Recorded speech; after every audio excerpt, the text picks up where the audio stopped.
didn't know Aero did hot chocolate. Yeah, there's something different about it. I can't quite put my finger on it. Well, it's very chocolatey. It's not just that. It also tastes kind of creamy. No, there's definitely something else. Aero hot chocolate. Lovely bubbly. When a little one is feverish and achy, don't you just dream that she could feel better and get the sleep she needs? Well, new Calpol Night relieves pain and fever and contains a special ingredient to help children get the sleep they need.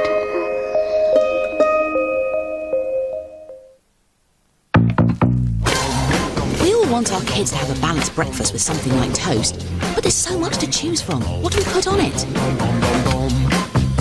Nutella. Surprisingly, each jar contains 52 hazelnuts, the equivalent of a glass of skimmed milk and some cocoa. Nutella releases energy slowly, so it can be part of a balanced breakfast that can help to keep them going. Wake up to Nutella.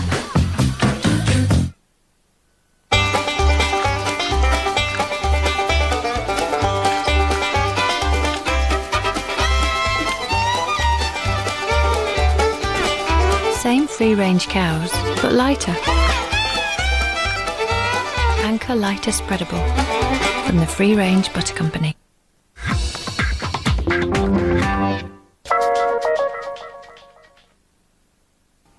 Welcome back. It's great to see you again. Before the break, I was making this beautiful chest of drawers. Now I've made the carcass and I've made the solid maple frame. My next job is to make these drawer box liners. I've chosen oak for mine, but I could have used a lower grade of maple, as I found out recently when I visited a timber yard in Yorkshire.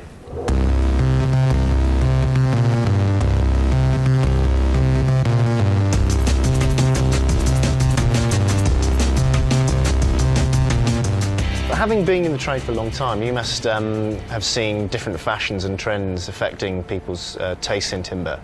Would you say that's been relevant with American hardwoods? What happened in the 60s, 70s, it was dark timbers, teak, sapele, or mahogany as we will all know it. And then people have become more interested in the blonde type timbers, i.e. maple has been extremely popular. Then we've had this shaker trend that's come into furniture making, which I like it. It's simplistic, very effective. American hardwoods are just ideal for that. I've noticed that maple seems to differ in, again, both colour and hardness. What would be the reason for that? Well, there are two sorts of maple. There is hard maple and soft maple. Hard maple, I've got to say, I prefer. It is graded a little bit differently to the other American hardwoods. We buy it as number 1 and number 2 white. Basically, a number 1 white board is white on both faces. A number 2 white board is white on one face and allows some colour on the reverse. And it's very, very much in vogue in kitchens. And it is a beautiful timber, there's no question about it. And we find that different customers want different grades of whiteness. For example, if a maple tree is grown in the cold north, Wisconsin, right up in the north, it's slower grown, it tends to be whiter. Right. Right? Then you come further down, you come to New York State, it's a slight, not creamy tinge, but it's got a little bit of yellow in it. And then as you get to Middle America, you get the creamier. So therefore it's still all white maple, but it's different shades of whiteness, and we will offer 3 different shades of whiteness. So Frank, what have we got here exactly? Right, we have a typical pack of what we call number 1 and 2 white American hard maple. This particular production runs very well for number 1 white, and as you can see, it's, there we go, there's a little bit of colour. But right. It's a fantastic timber maple, and I'd recommend it for anybody. Look at that.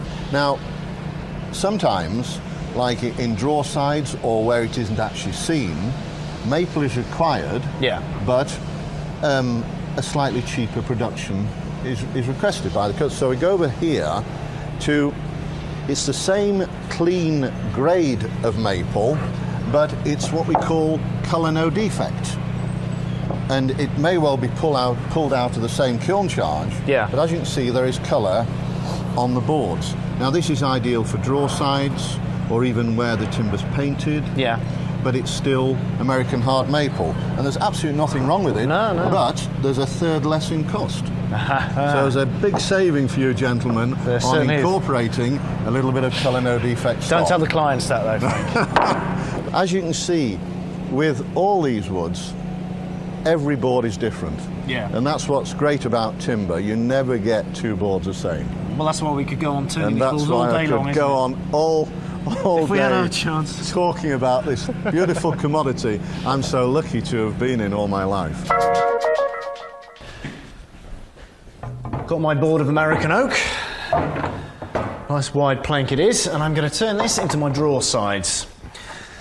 And the first thing to do is to cross cut it. In other words, cut across the plank to roughly cut it to length. Throw a little bit over length. It's always wise to do that because you never know quite what's going to happen. The next thing I'm going to do is cut it to width, which is ripping it, or ripping along the grain using the rip fence over there.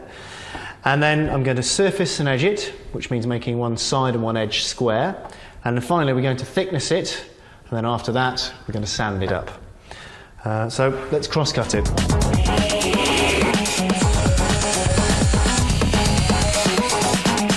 Right, so we've cross cut it. We've got a rip fence in position, set at 140 mil. Now we're going to rip it to width.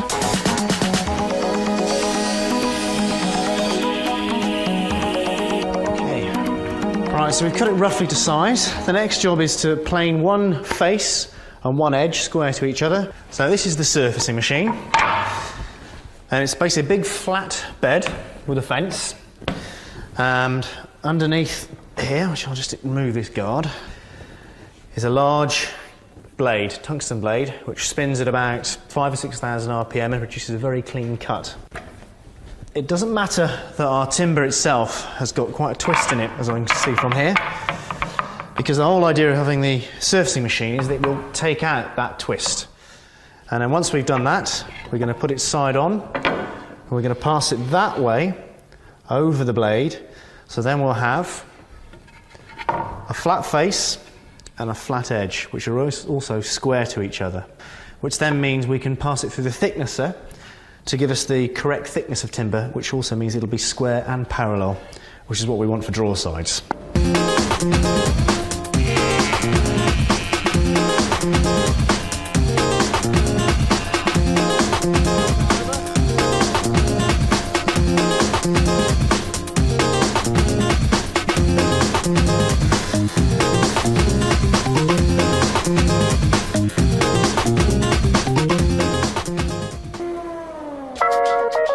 I'm going to show you now how to cut the dovetail joints in the side of our drawers. I've cut two already to explain how it's done.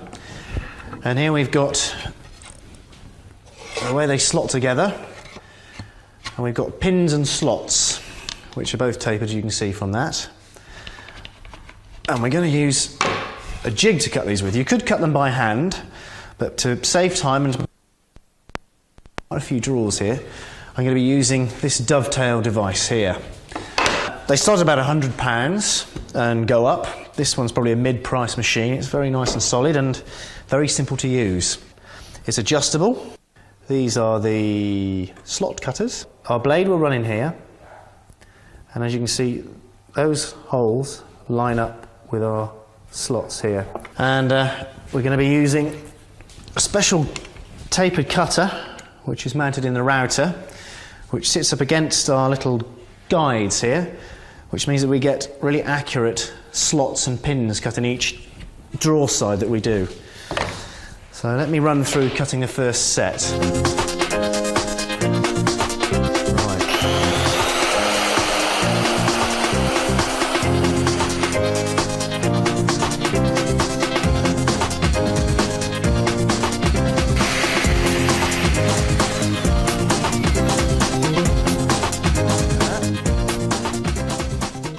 Now for the front and backs, we have to put the pins in. Click them into the same position that we took the slot guides out, which are all marked up as you can see. And to cut the pins, we have to use this straight cutter, because we're using the actual guides to create our profile rather than the angle on the cutter itself.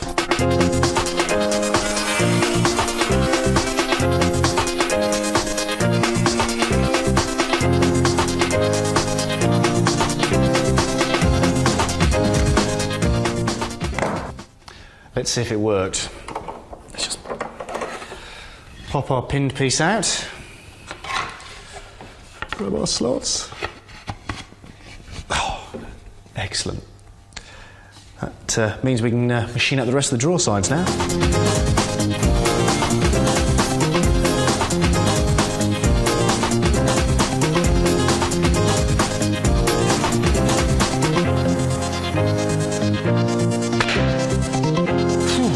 Well, that fits together. Now, I've got to make sure that our drawer bases, these here, are nice and solid and fixed well into here so they don't drop out later on in their life as sock holders or whatever you choose to put in there. So I'm going to run a groove all the way around the inside of my drawer box, and I'm marking it up while it's assembled so I know where to run the groove. So we're going to put our pieces across the router table. It's pretty simply a router slung upside down underneath a tabletop. It's good for something like this. Because the pieces are fairly small, we can pass them over the cutter against the fence. It's a lot easier and safer to do. So I'll just fire it up and put some slots in.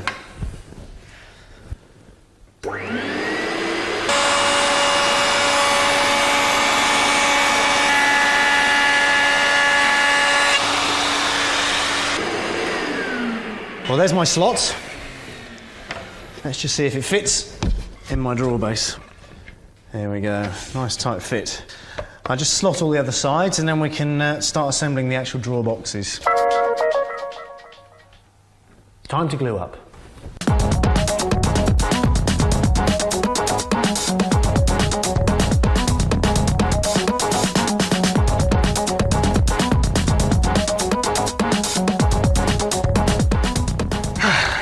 Just going to wait for glue to dry now. Now the next job is to attach our drawers into the carcass somehow. Now I've elected to use these quite fancy drawer runners, which are self-closing, have a spring mechanism in them so they close shut on their own, and have a lovely smooth action. Before I can fit the drawer runners onto the boxes, I've got to do a few little modifications to the bottom of the drawer box. One of these is actually cutting a little slot in the back and a couple of holes.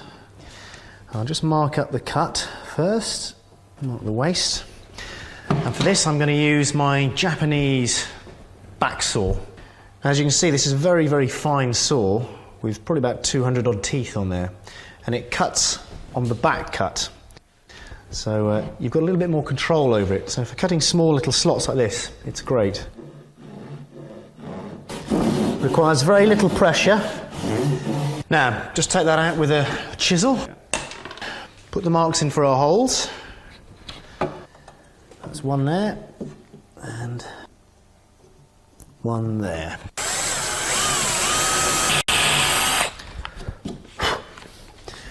And the one in the back. And there we go. Let's just off that up, see if it works.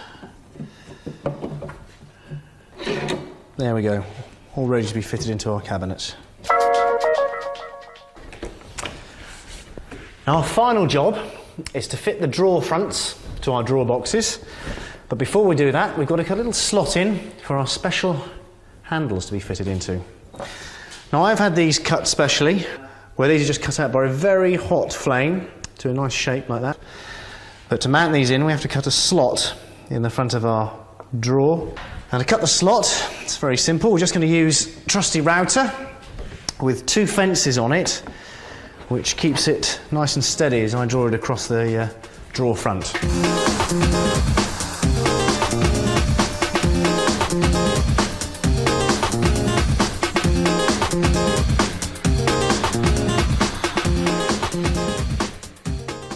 I'll just offer the handle up, make sure it fits in there, which it does perfectly.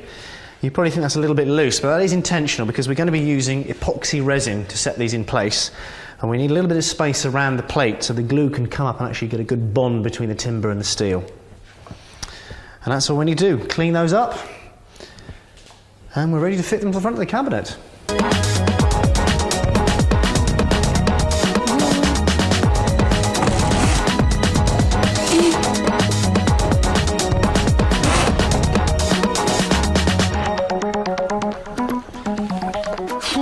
Well, a few final tweaks. There it is, all finished.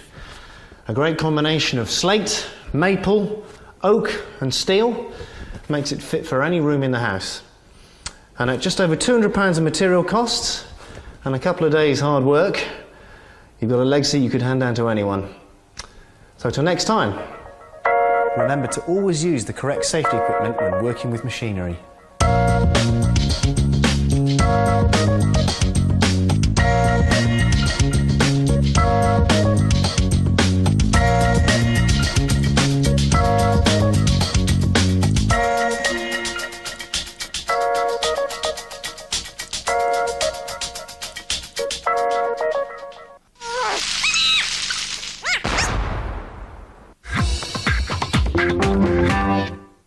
I wanted laser eye treatment, but I needed reassuring.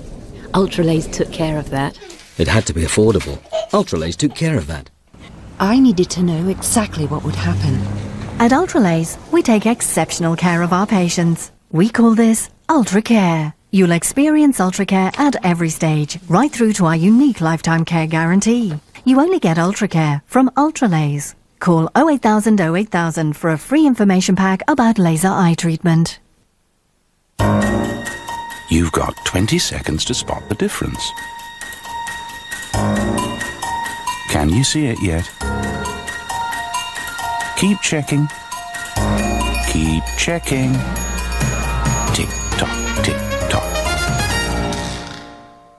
If you didn't get it this time, you could always spot a better insurance deal from over 300 prices at comparethemarket.com. For cheaper car insurance, comparethemarket.com. Some people believe skipping breakfast makes them slimmer.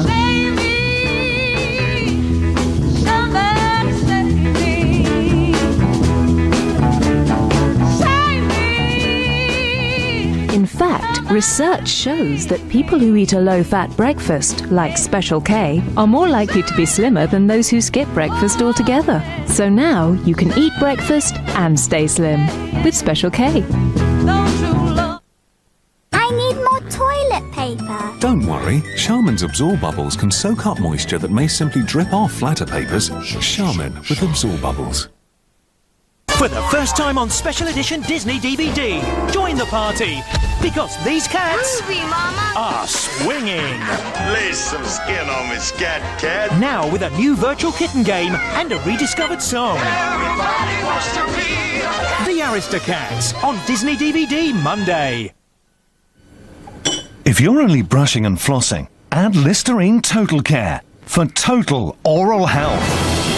It works in 6 different ways, breaking through plaque, keeping teeth strong and white, maintaining healthy gums, killing germs, and freshening your breath. New Listerine Total Care.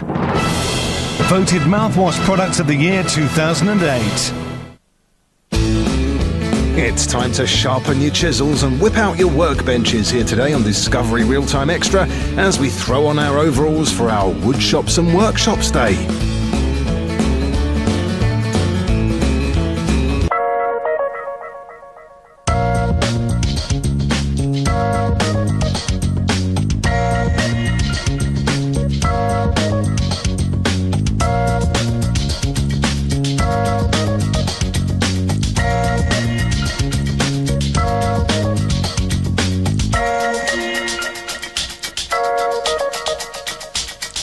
Now, in a 15-part furniture series like this one, it wouldn't be right to not make a table.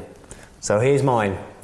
Now, this may look like any ordinary table to you, but to me, it's 2 extra guests. Pretty impressive, hey? Now, my inspiration for this came from one day when I was combing my hair with 2 combs. Oh, now wouldn't that be a smart way to have an extending tabletop? And it is, let's be honest. Pretty dramatic piece, isn't it?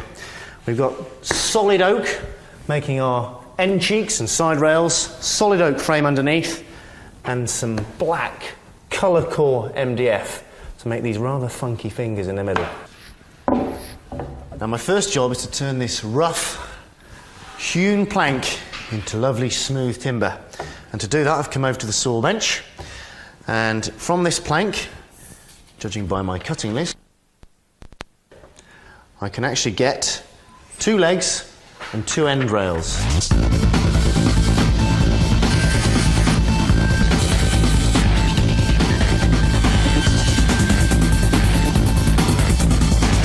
Right, that's those roughly cut to length. I've now got to rip them to make it a little bit narrower.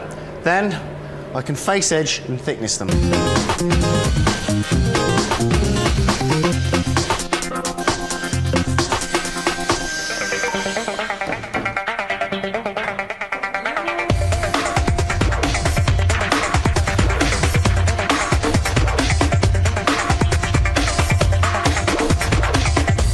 Now every board has got a square edge and a square face. That enables me to turn this piece of unsquare timber into a perfectly parallel square piece of timber by passing it through the thicknesser.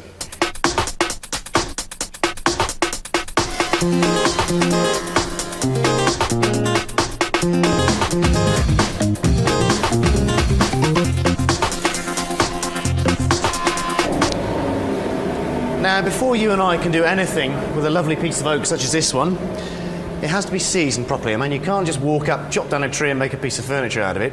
It won't stay very straight. Now, I visited a timber yard recently and had a little discussion about seasoning timber. And while you find out about that, I'm going to finish machining all this lot off.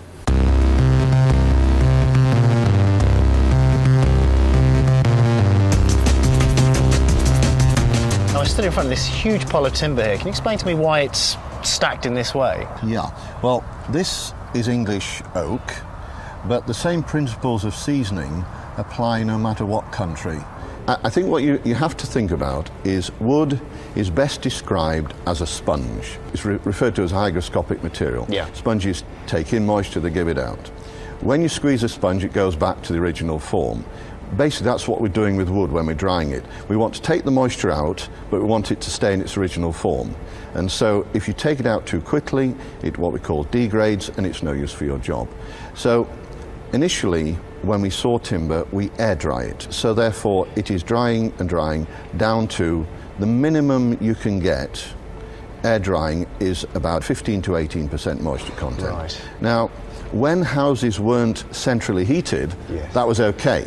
So you making your piece of furniture out of air-dried oak would have been ideal 100 years ago. Yeah. Because the houses weren't as warm as they are today. But now we have to have it mechanically dried, for want of a better word, in kilns. In the UK, Europe, 10 to 12% is ideal. Now, as you can see, all the sticks are in a straight line, so the boards will stay flat. Now, what happens if you don't stick it properly is this. I had an experiment one day on, I took a piece of English oak, this I would say is heavy pip to burr, put it underneath the lights in our timber display just to see what would happen. And here you have a rather amazing piece of oak. Certainly do. Totally unusable, even for you, Paul. Oh, I don't know. Yeah. So that's why the sticking is so important. The initial handling of the timber is so important. And here you've got. I also notice that we're underneath a whole load of trees, and why would you particularly want to put your timber underneath trees? The elements that degrade timber are the wind, the sun. Those are the two elements. Right. And there's protection from the wind because there's only 1 inch stickers, so that's not too bad. The sun, you need overhead protection, and there's nothing better than nature's own natural wood canopy. And there it is. Yeah. So these trees, as far as I'm concerned, will never be felled. They're the best drying position in the yard. Well, I'm glad our wood's not as wibbly wobbly as that lot was. In fact, it's dead straight, as it should be. Now, to make our frame for our table, we're going to be using a very traditional jointing method. We're not using biscuits or nuts and bolts here. We're using mortise and tenon, a time-trusted technique of joining timber together. As you can see, I've got some that I've already done earlier here, and they slot in like that. Very, very strong jointing system. And the way we start is to cut this shoulder into our rails like so. That's the beginning of the tenon. And we've got to cut a slot in our legs, which is called the mortise. I'm going to employ the use of Lester's granddad's marking gauge to mark this up, which is a lovely old tool. We use it quite a lot in the workshop, as you can see. Very simple device. It's got 2 tiny little teeth in there, very, very sharp little teeth, which I can move in and out using this thumb screw on the end. That sets the width of my shoulder and the width of the mortise at the same time. Once I've done that, I then lock it in position using this big shoulder here, which sets it in position on the timber. And all you do is grab your bits of timber you want to mark up and just scratch in some very fine lines, like so.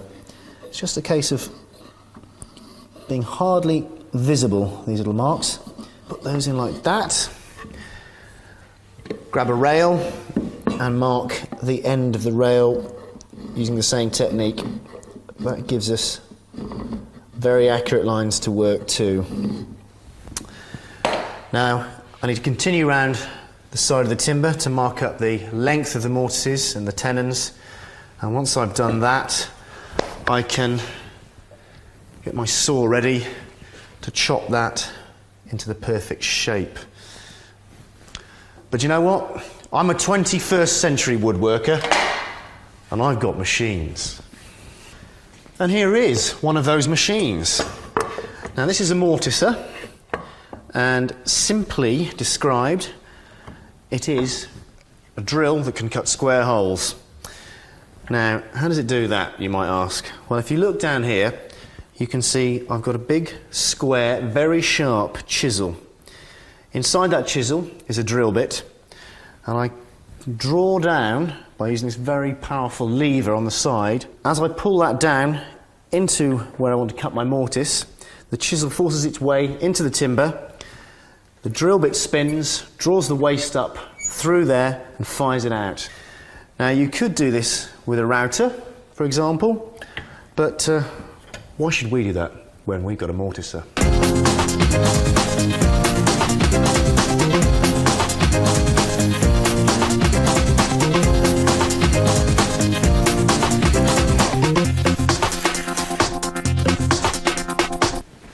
Now here we are at the second big machine. This isn't really a DIY piece of equipment. This is a fully fledged tenon. And it works by clamping your timber into this sliding table. That then passes over these 2 cutter heads that you can see down here. Now I can adjust those up and down, in and out, and I can change the width and depth of my tenon shoulder I want to cut. And that's pretty much it.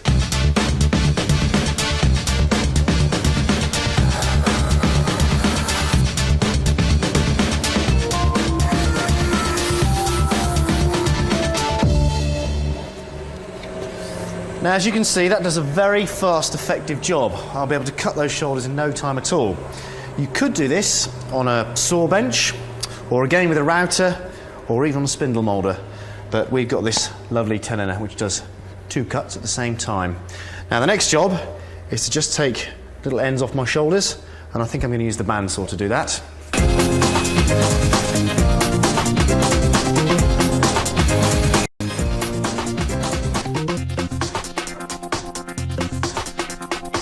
Right, I'm just going to check they all fit together, and then we're ready for a bit of gluing up.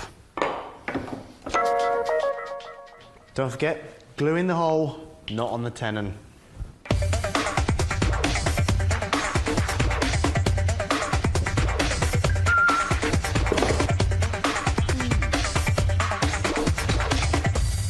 Right, that needs about 40 minutes to an hour to set, and if you join me in part 2, I'll be showing you how to make this snazzy sliding top.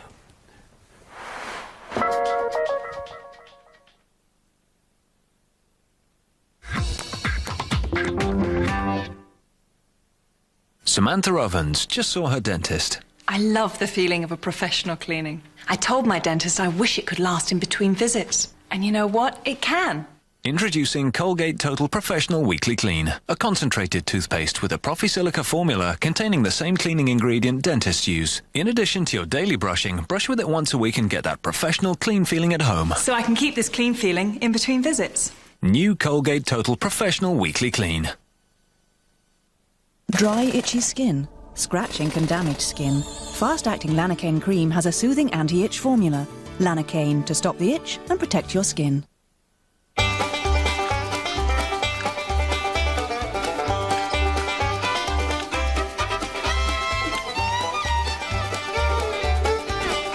Same free-range cows, but lighter. Anchor Lighter Spreadable from the Free Range Butter Company. This is the actual size of your nasal passages when you've got a cold. That bunged up feeling you suddenly get is not caused by snot. It's the blood vessels in your nose swelling up due to infection. And the only way to stop it is to expand your nasal passages and increase the airflow, giving you room to breathe. Sudafed. Room to breathe. And there's also Sudafed decongestant nasal spray, which lasts up to 10 hours.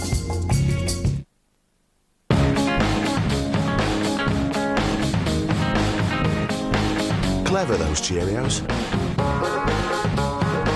Your family loves every last tasty little O, and you know they're getting the good stuff from 4 whole grains. Cheerios, smiles all round. When a little one is feverish and achy, don't you just dream that she could feel better and get the sleep she needs? Well, new Calpol Night relieves pain and fever and contains a special ingredient to help children get the sleep they need.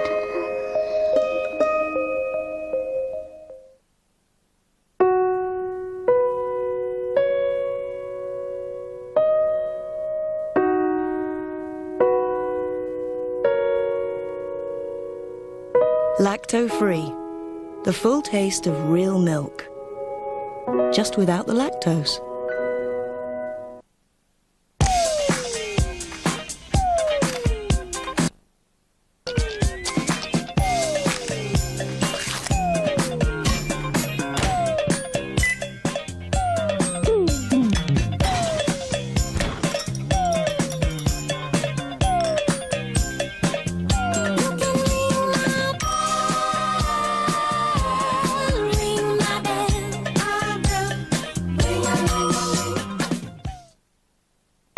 This January, pick up a bargain without the hassle with the KFC Bargain Bucket. 10 pieces of original recipe chicken and fries, just $9.99.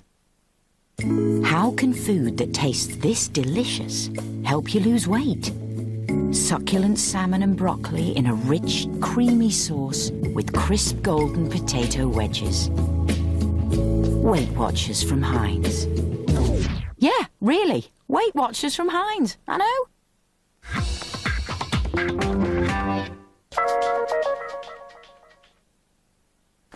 Welcome back. On today's programme, we're making this rather funky extending dining table. Good, hey? Now, before the break, I showed you how to make the base. The next bit we have to make is this funky finger interlocking section here. And to do that, I need to do a jig.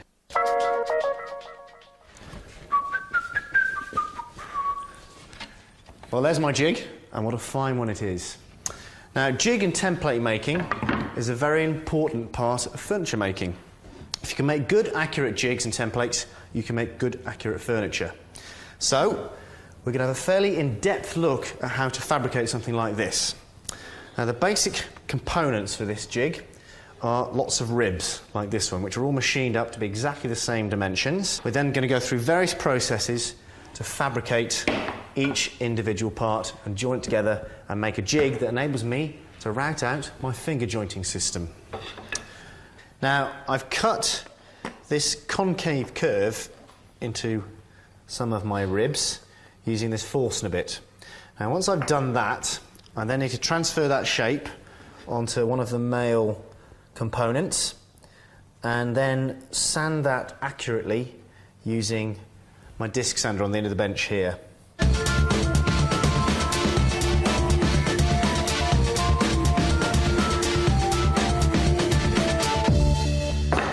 Right, that's all the component parts made. I'm now going to show you how to put them together to finish off our jig. Very simple process. Just lay them out in order, male and female, and then we're going to just glue them and cramp them up. They're all cut to length, so just make sure they all butt up neatly on the back edge, and I know that my jig's fairly accurate then. Here's my jig, glued and ready to go.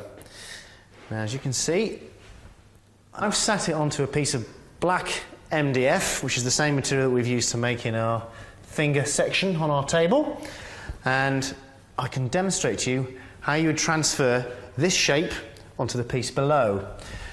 So, how would this work?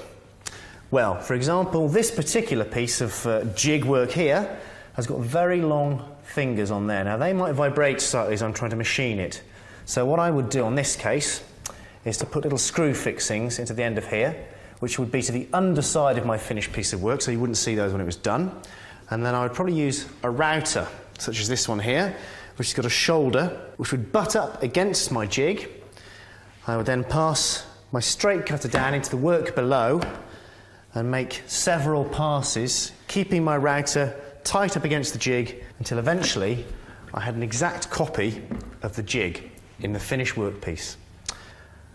But I'm not going to do that. Instead, I've commissioned a specialist timber supplier to make our finger joints for us using their very impressive CNC routing machine. See what you think.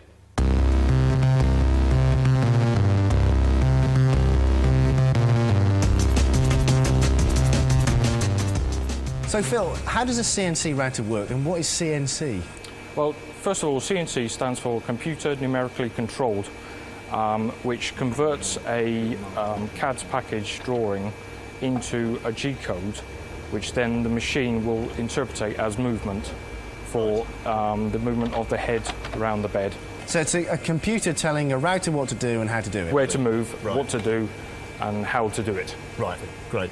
You have a 12-tool changer, yeah, which ordinary hand routing tools will fit into as long as an adaptation collet has been purchased to fit the tool into it. We also have on here is an 11 drill bank, which means we can have 11 drills drilling all different holes all over the bed at all different times. Wow, as fast as me then? Virtually, yes. Yeah. We'll actually put the sheet material on here, push the button, yeah, and then it will suck through this, hold it down, so that the machine can actually run through it as fast as possible. So you don't actually need any G-clamps to hold anything down? No, we can actually bridge it to actually stop it from moving, yeah. The surface area is not enough to hold it down, so it has to be like an Airfix kit.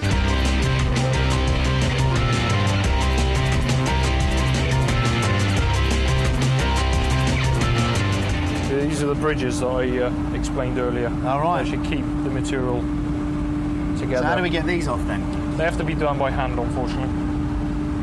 By hand? Not every process is done by machine. Thanks for your help, Phil. No problem. That's great. Right, back to the workshop. Let's make a table. And here they are, our wonderfully accurate anthracite MDF extending fingers. Next job is to glue them up into pairs. And for this, I'm going to be using my pneumatic pin gun and some glue. And the reason I glue these pairs together in an opposite fashion, as you'll see, is to basically stop the floor appearing beneath your table when you open up the extending bit.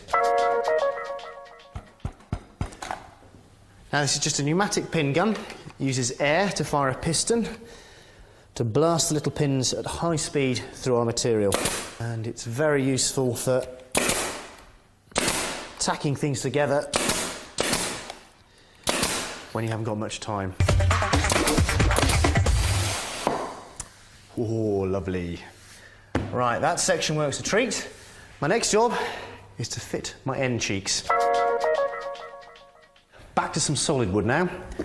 Our end panels, which are made from solid American oak.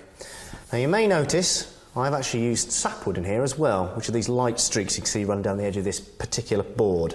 Some people consider that a bit of a no-no with furniture making, and they would actually cut the whole centre section out and just use that. Now that means wasting about 50% of the timber, which I don't necessarily agree with all the time. So I've got no problem with using that. It's part of the character of using solid wood. In fact, one of our side rails we're going to be using later has got a really good strong contrast between sap and heartwood. Quite groovy, I think. Now, to join my cheeks onto my centre sections, I'm going to be using loose tongues and grooves.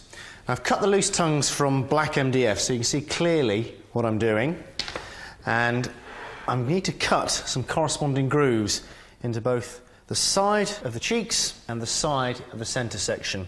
And to do that, I'm going to be using the spindle moulder.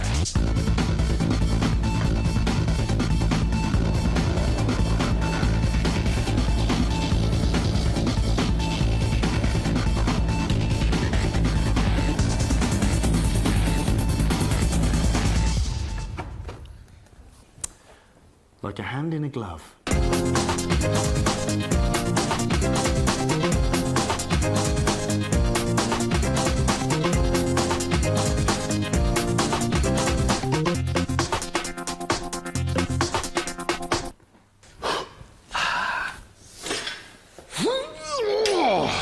Look at that for a cramp. I've just chopped up these two MDF backing boards, and we've come back to the bench where my tabletop is spun upside down so you can see what's going on.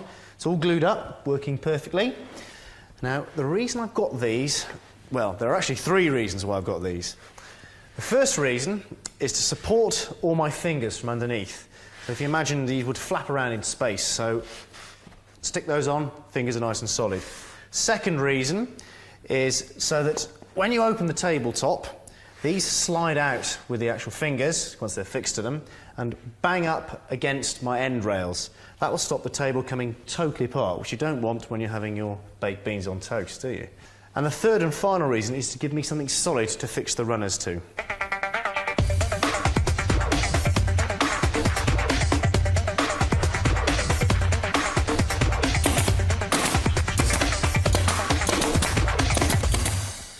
Right, that's those fixed. You can see from the side of the table there's a lot of exposed mechanics and joints here. I don't want to see that, so if I take you over to the finish table, I'm going to frame the whole edge of the tabletop, pretty much the same way as you'd actually do a picture frame. And to do that, I need to put some 45-degree miters into some side rails.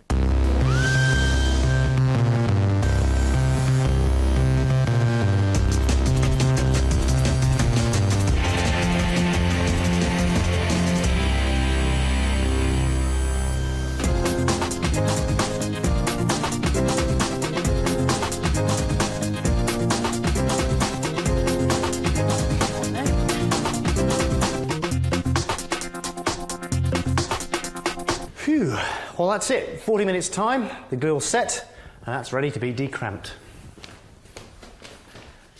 Now, these are the runner systems I've chosen to use to keep my table in perfect working order. As you can see, we've got two sections which slide apart. These are attached to the top, and that centre rail is attached to the framework beneath. And that will keep my table in perfect sliding condition for the rest of its life. I can show you better on the table I've made earlier. I've laid this over on its side. Now, as you can see, we've got our baseboards here, which I fitted earlier, and the side runners are fixed to those, and then the centre section is fixed to the bottom rail like that. Now, if I give it a good tug, you can see how they function. So now all I've got left to do to finish my table is to clean up and sand the top, fix it to my base, and give the whole thing a good coat of oil. Come on, Lester.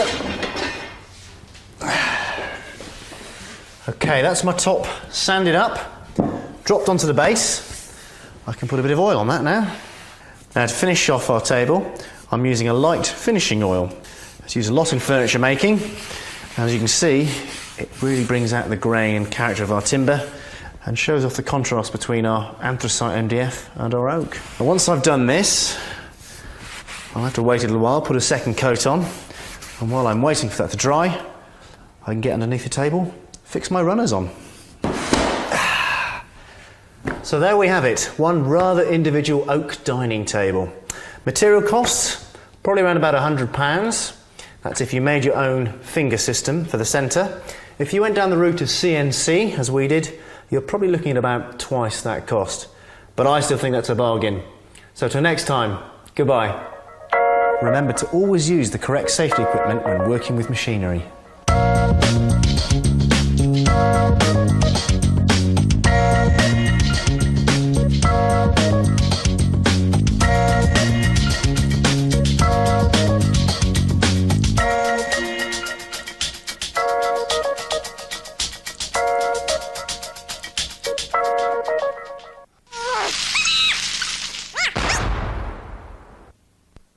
Wednesday night is History Night on Discovery.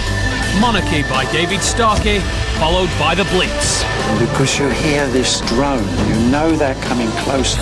History Night, Wednesday at 9 on Discovery. Okay, that's great. See you next week then. Thinking about a change of career? The Instructor College need people just like you to train as driving instructors. So, if you've got a driving licence, give us a call. These guys did. I took the course. Now I'm earning £30,000. You don't even have to give up work to do the training, which is great. And once you've got your approved qualification, you get a guaranteed placement in a driving school. Yes, a guaranteed placement in a driving school near you, complete with a fully maintained car. No wonder the phones are ringing. As the UK's largest instructor training organisation, we've got colleges right across the country. So, with Instructor College, it's easy to get your new career on the road. Do it now. Become your own boss. Earn up to £30,000 a year. Call the Instructor College free on 0800 3 777 800. We're waiting to take your call. Hello, the Instructor College. How can I help? Looking for a great new mobile? With 3, you can get one that won't break the bank. Like the Sony Ericsson K850i and any mix of 500 minutes or texts for an amazing £23 a month. Chat and text to anyone, anytime. Get all this and free delivery for just £23 a month. Call free on 0800 358 3115 or go to 3.co.uk/TV. Get lovely stuff at 3. I need more toilet paper. Don't worry, Charmin's Absorb Bubbles can soak up moisture that may simply drip off flatter papers. Charmin with Absorb Bubbles. I'm on my way to play some bingo. At playsomebingo.co.uk, you could be one of 4,000 winners every day. We'll put the win in your bingo window with the #1 community. With over 100 million won so far, you can start winning today. Sign up now at playsomebingo.co.uk. You might think your business is moving along quite nicely. After all, the day-to-day stuff is getting done. But what about tomorrow? Will a lack of skills slow you down? Train to Gain is an impartial service that can work with you to decide what skills your staff really need to help drive your business to a brighter future. For more information, visit traintogain.gov.uk. You're watching Discovery Real-Time Extra, where we've devoted a whole day to the world's finest master craftsmen, toying away in their wood shops and workshops.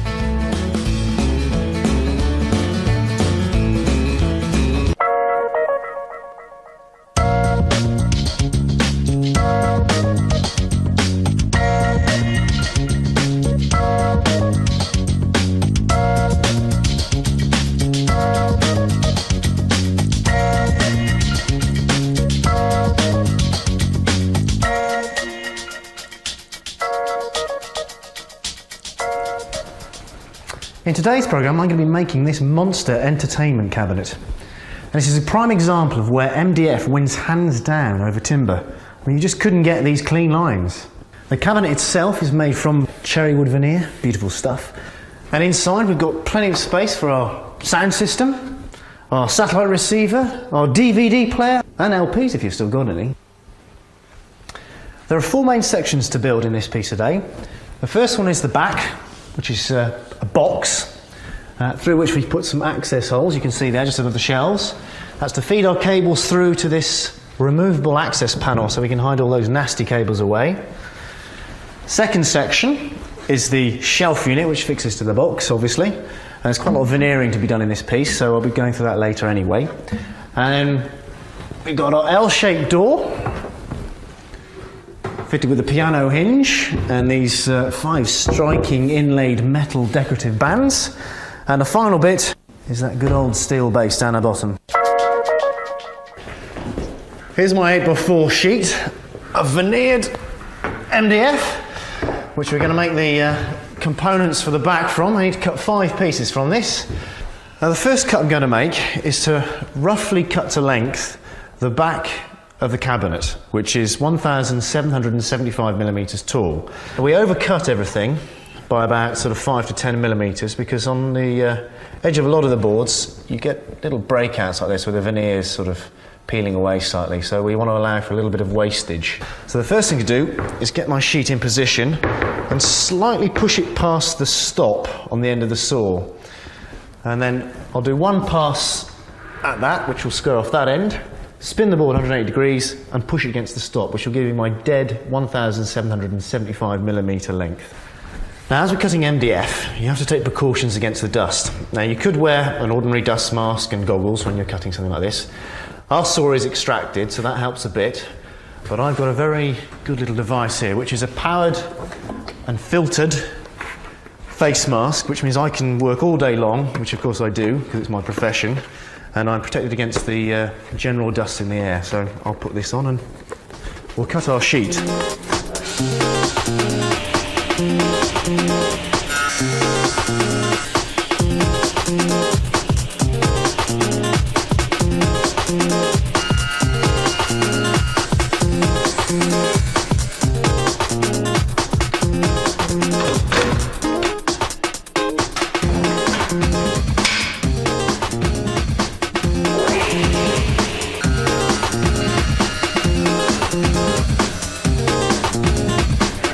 Very professional.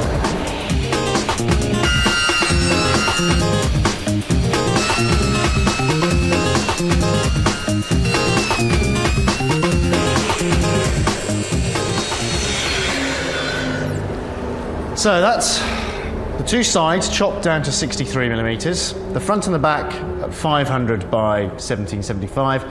I just need to do the top now, which is 63 by 500, and we've got all the constituent parts for the box.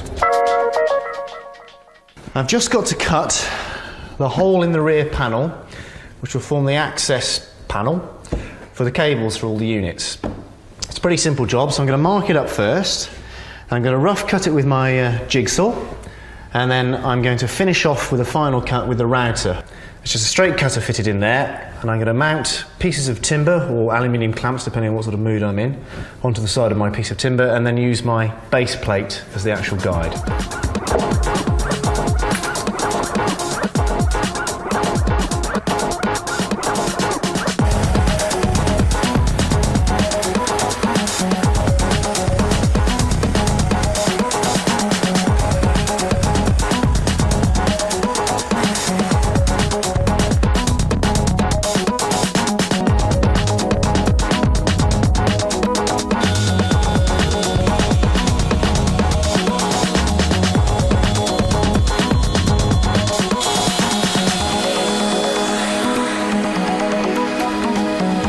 That's the hole cut out. All I've got to do now is square off the corners with a chisel and veneer the edges. And the next job is to apply our veneer edging to the inside of our hole we've just cut. That makes it look nice and tidy. I'm going to be using a real wood veneer, which has got a hot melt glue already stuck onto the back. Now you need a very expensive applicating device to make the glue work properly, and at no expense spared, we've been out and bought this particular model. You probably won't have seen many of these in the world, they're quite rare. I'm just going to apply a bit of heat into there. Because the timber is actually quite a good thermal insulator, it takes a while for the heat to get down through to melt the glue, so rocking the iron backwards and forwards helps the glue to spread evenly across the join. I'm just going to stop you there. Before we go any further, we have to stretch the tape right out and just put a little pencil mark just there. And then take the other very expensive veneering tool and just trim the edge of that off. There, that looks good. It's easy to do it halfway along, and because we've bonded the one edge, we know exactly what length it's going to be. So I'll just carry on gluing that on.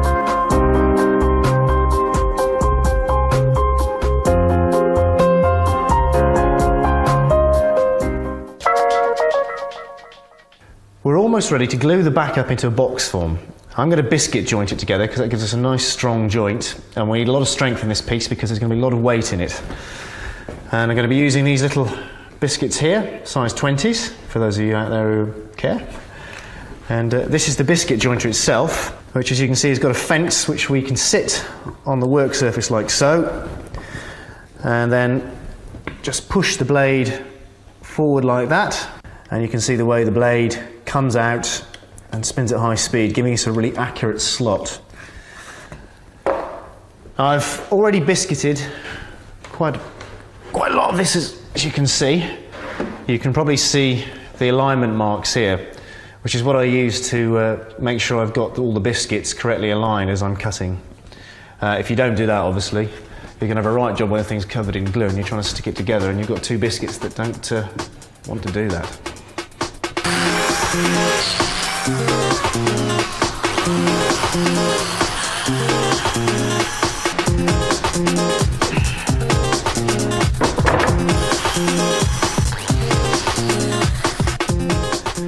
I'm going to use some polyurethane glue to glue my biscuits in with.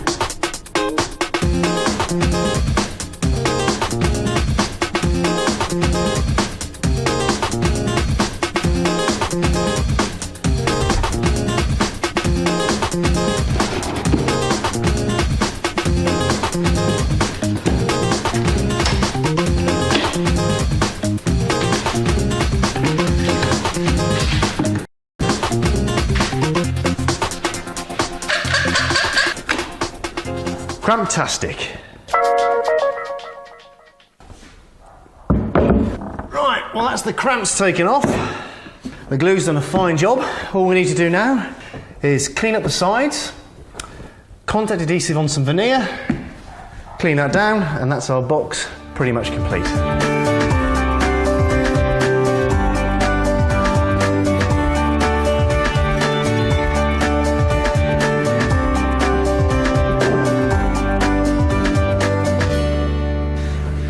Now I've got that into position, I've sanded it down, made it nice and smooth.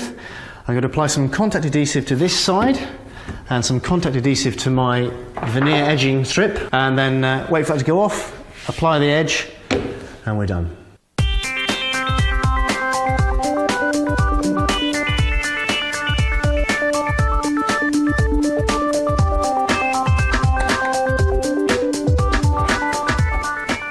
Just need to make sure that all the surfaces have got a thin layer of glue all over them.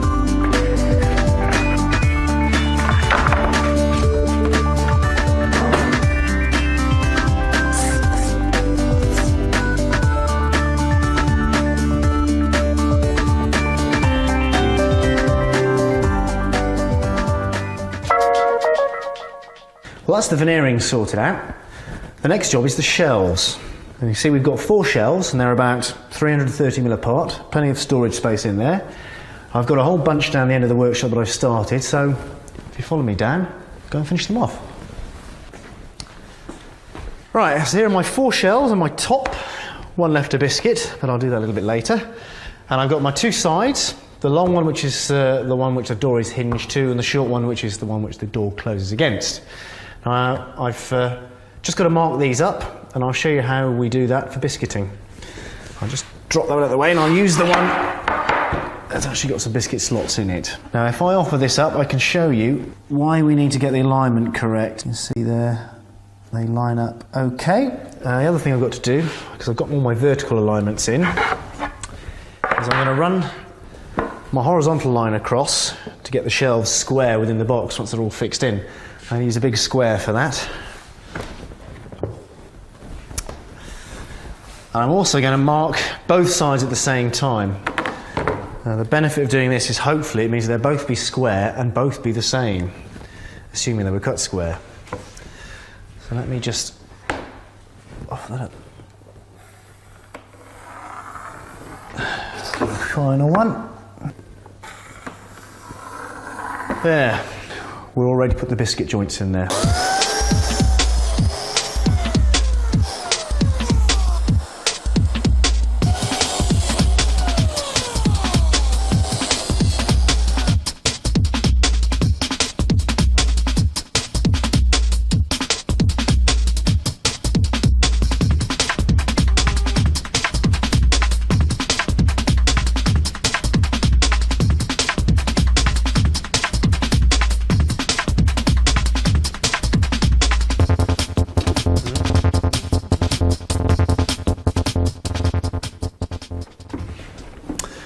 That's all those on. Now if I just get a little helpful hairy hand from my friend Lester to carry it off, we can let that dry for an hour and we can get on with something else.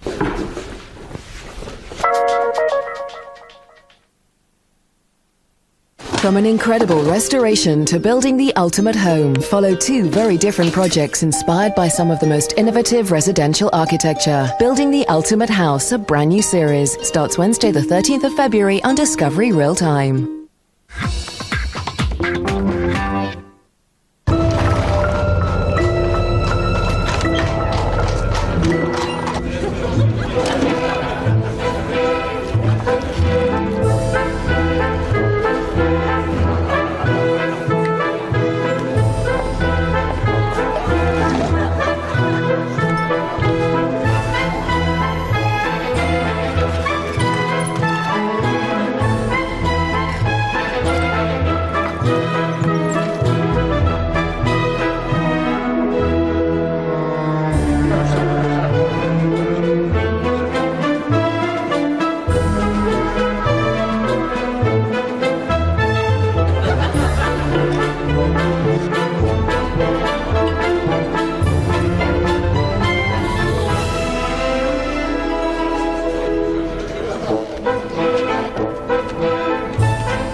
Precious stuff.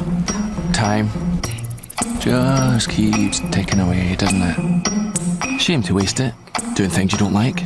So, how about this? A limo direct to an exclusive check-in area, straight through your own private security channel, as you do. Leaving you more time in here, doing things you do like. Yep, precious stuff. Time. Talking of which, must fly. Living with cancer is tough. But at Macmillan Cancer Support, we can help. We provide practical support, financial support, and emotional support. So if you're living with cancer, we're here for you. For support, call us free on 08000 898 500 or visit macmillan.org.uk. We are Macmillan Cancer Support. Looks like your boys are back, Jean. Already. And it looks like they're hungry. That's a surprise. Hi, Mum. That basket's way too small. Less than half price on extra large beef roasting joints is just one of hundreds of new offers at Summerfield this week. And it's less than half price on young salmon fillets too. So what's for afters? How about that? I don't think so, Mum. For fresh offers every week, pop into Summerfield. There's more to life than making films. Fighting for the causes I believe in. Finding time for myself. But you've still got to keep up. It's the same for my skin. Vitalift Double Lifting Moisturiser from L'Oreal Men Expert. In one step, wrinkles appear reduced. Skin feels tautened. Vitalift from L'Oreal Men Expert. The future of your skin is in your hands. You're worth it. In the race for value, choose Citroën. This month, get the spacious 5-door C3 from just $6,995. The stylish C4 that's alive with technology from just $9,995. Or the versatile new C4 Picasso. With 4 years 0% APR typical finance available on selected models. Text ROBOT to 84118.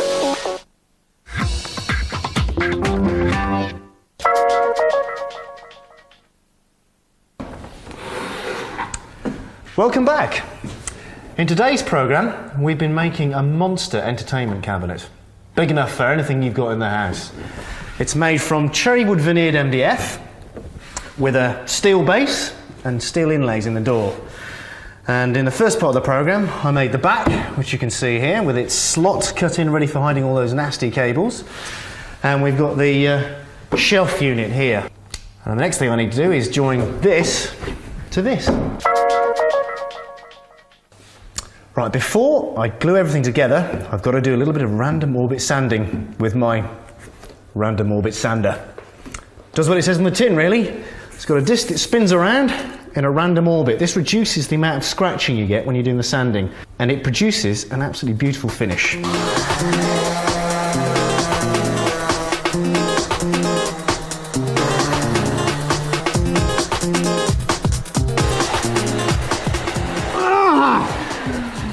I'll just quickly sand that side very fast.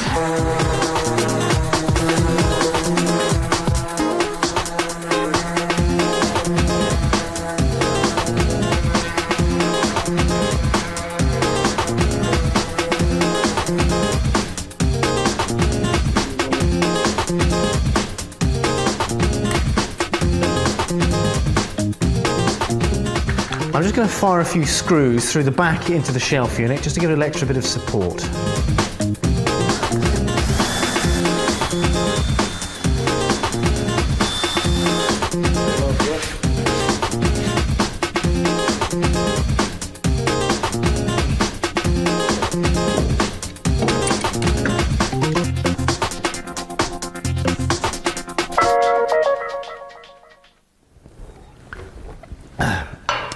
While that glue's going off, I'll run through how we're going to make the door.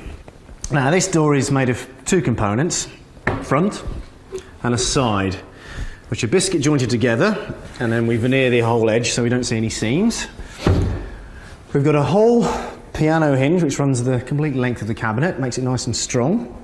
And the first thing I'm going to show you what we're going to do is how to fit these lovely steel inlay bandings which tie in nicely with our steel base. We can see our 5 metal strips there, which are almost ready to be inlaid into our door, but they're a bit manky, so I think I might give them to Lester to do a bit of a wire wool mastery job on those. Thanks, Lester. Now, because I'm not particularly good at routing straight lines with fences, I forced Lester to go out and spend his pocket money on a very nice tram device here, which keeps my router cutting a dead straight, steady line. As you can see, you've got a nice solid base plate which positively locks into my tram guide, and that slides backwards and forwards like so, and then I just plunge my router and I can do a really good accurate straight line. Of course, if you didn't have one of these, you could just clamp a wooden fence to the side, hold your router tight against that, but I've had a few wobbly moments trying to do that, so it's Lester's pocket money well spent, I think.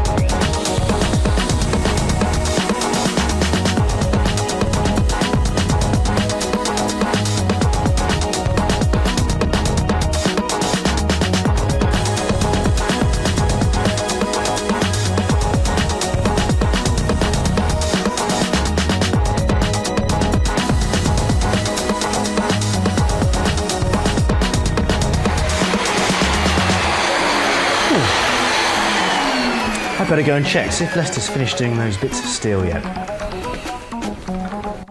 Oi! I'm over here. Right, well, Lester's done his job. These look nice and metally to me now. Let's just have a look, see if they fit.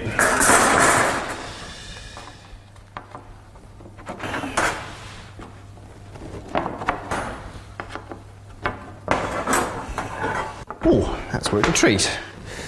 Now, all I'm going to do to fix those in is plop a little bit of polyurethane glue into the bottom of the slots, drop the steel on, put a cramp across there to hold them in place, mount the piano hinge and stick the door on the cabinet.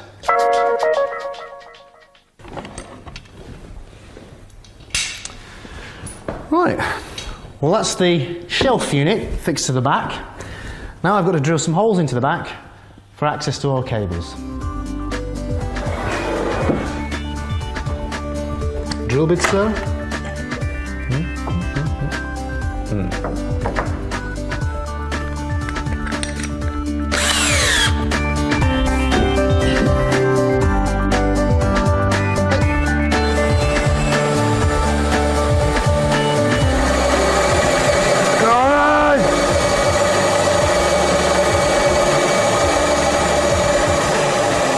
going, Sids, it's going! I can't hold it, Captain! Ugh. Right, it's going to have to be a full-on plunge into this one. So, the things I do for you lot.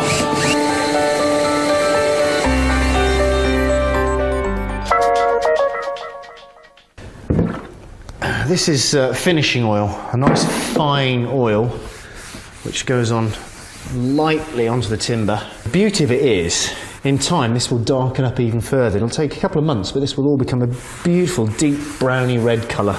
We'll let that dry off. You can cut it back with a bit of wire wool in between coats, and the more you apply, the more sheen you get to it. I quite like a matte finish, so I only put maybe a couple of coats on, and I don't buff it up too much. I like wood to look fairly natural.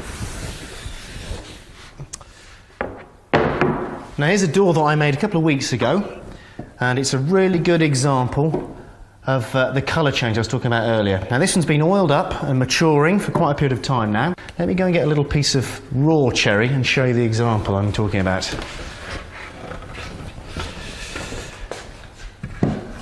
Now there you go, that's a really good example of the colour difference. And that's only 2 weeks old. Give that another 6 months and that'll be a beautiful, rich, deep cherry colour. Now the last 2 jobs we've got to do to this door are to put the drill holes in for the piano hinge down the one edge and put the slot in for the pull handle on the side.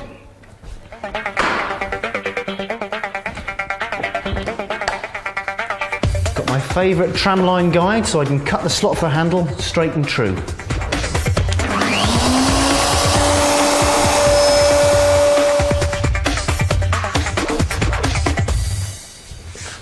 Doesn't look half bad, that. Now the last thing to make for our cabinet is the base. And because this is a cantilever design, in other words all the weight projects forward, we have to use something with a lot of mass. So we've opted to use a piece of 25mm plate steel, which is very heavy. It will stop the unit from tipping forwards when you open the door, which is the last thing you want. So let me show you how that's made.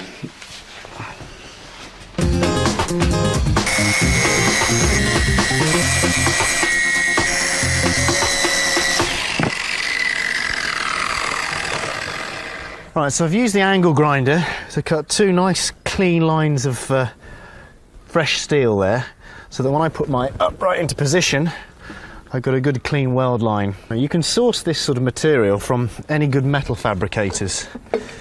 It's pretty heavy duty, but most people will be able to supply you with this sort of kit quite readily, I think. First I put my earth clamp on.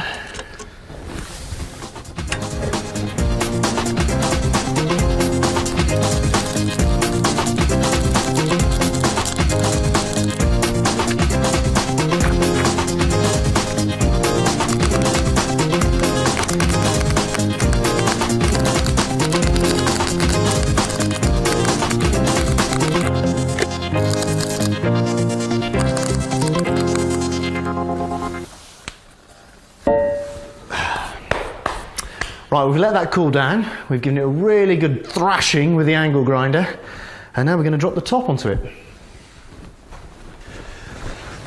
Come on then, Lester!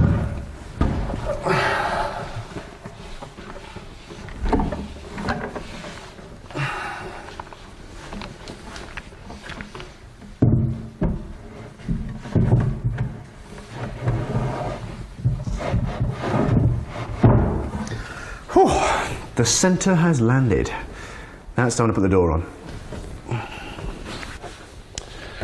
Now the handle's set. All I have to do now is hang it on the hinge. You'll see I've cut all the holes ready. Okay, the magic hands of Lester.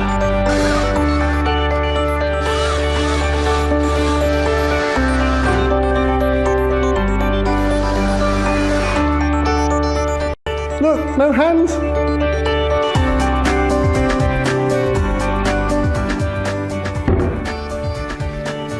Great. One monster entertainment cabinet. And for just over 100 quid in materials, fantastic. I dare anybody to fill that up in less than a week.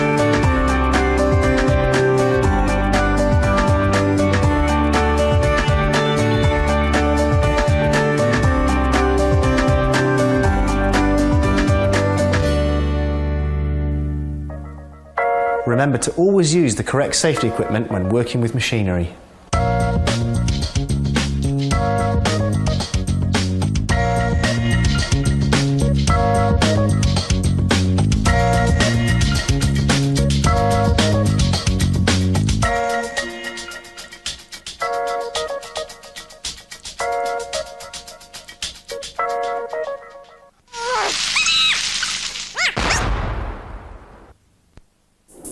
Finger on the trigger.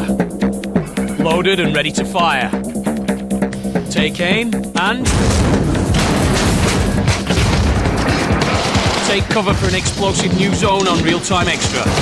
Nothing can resist the power of gunpowder. Big boys and their toys. That's deadly. That's accurate. In Lock and Load. Every night from 10 on Discovery Real-Time Extra.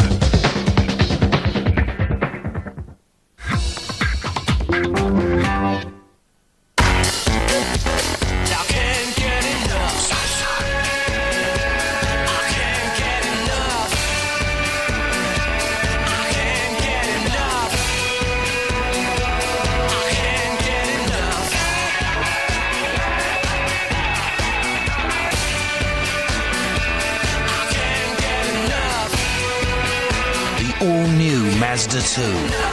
It's fit.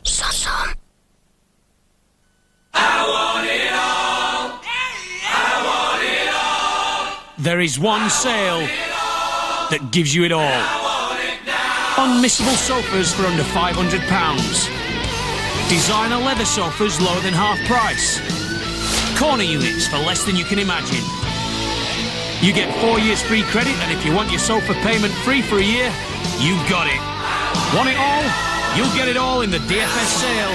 Now on. I'm on my way to play some bingo. At playsomebingo.co.uk, you could be one of 4,000 winners every day. We'll put the win in your bingo window with the #1 community. With over 100 million won so far, you can start winning today. Sign up now at playsomebingo.co.uk.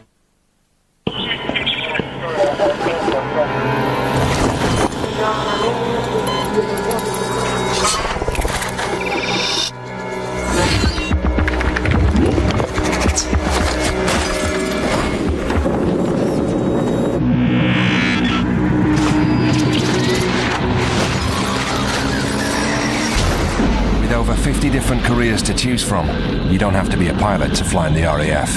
Contact us now. This January, pick up a bargain without the hassle with the KFC Bargain Bucket. 10 pieces of original recipe chicken and fries, just $9.99. Whether you're wacky about wood, crazy about crafting, or just like pottering about in your shed, you'll love Wood Shops and Workshops Day, all day today on Discovery Real-Time Extra.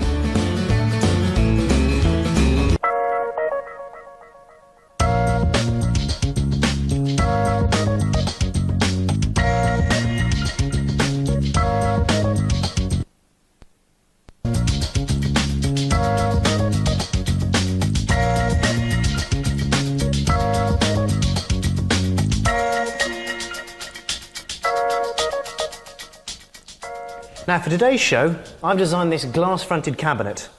I really like this piece. It's a good marriage between traditional and contemporary. It's got its solid oak legs, lovely solid oak top, veneered MDF carcass, and its modern sliding glass doors. And a pièce de résistance, it lights up! Great. Now the first thing to make is the veneered MDF carcass. And I prepared a cutting list. This one here. And on there you can see I've marked the back, the two sides, the top and the bottom there.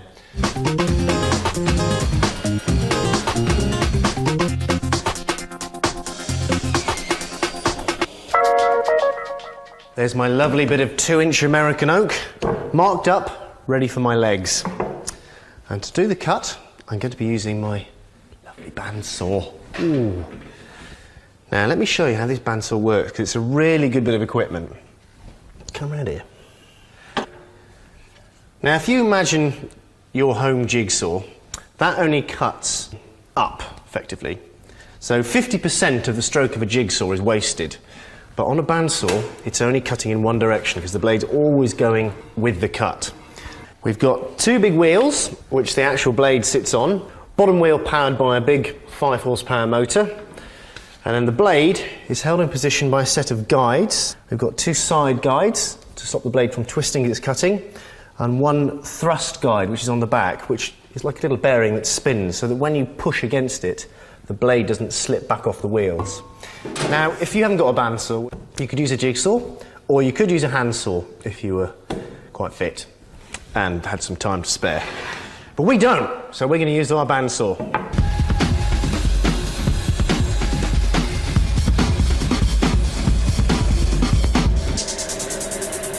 Ooh, that's not very straight, is it? Electric plane.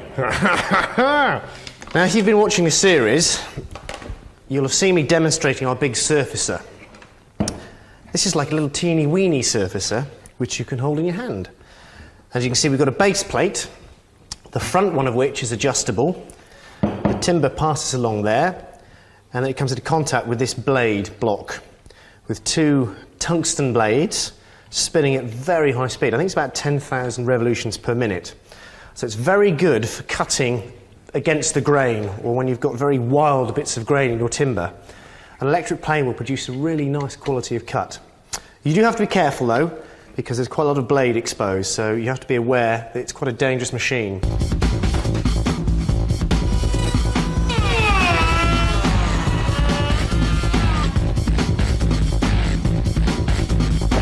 Okay, that's my first two legs done. I'm going to get Lester, my magic helping hand, to do the other ones.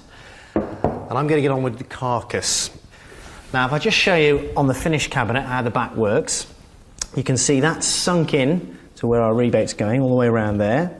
This is all veneered up, and that will give us a really strong square back to the cabinet, which is quite important, because obviously we haven't got anything to hold the front square, because we've got our sliding glass doors. And for that, I need to run in a 19mm wide rebate, 10mm deep. And to do that, I'm going to be using this side fence, which is set in the correct distance away from the back of the cabinet that I want to make the rebate, and a 19mm straight cutter.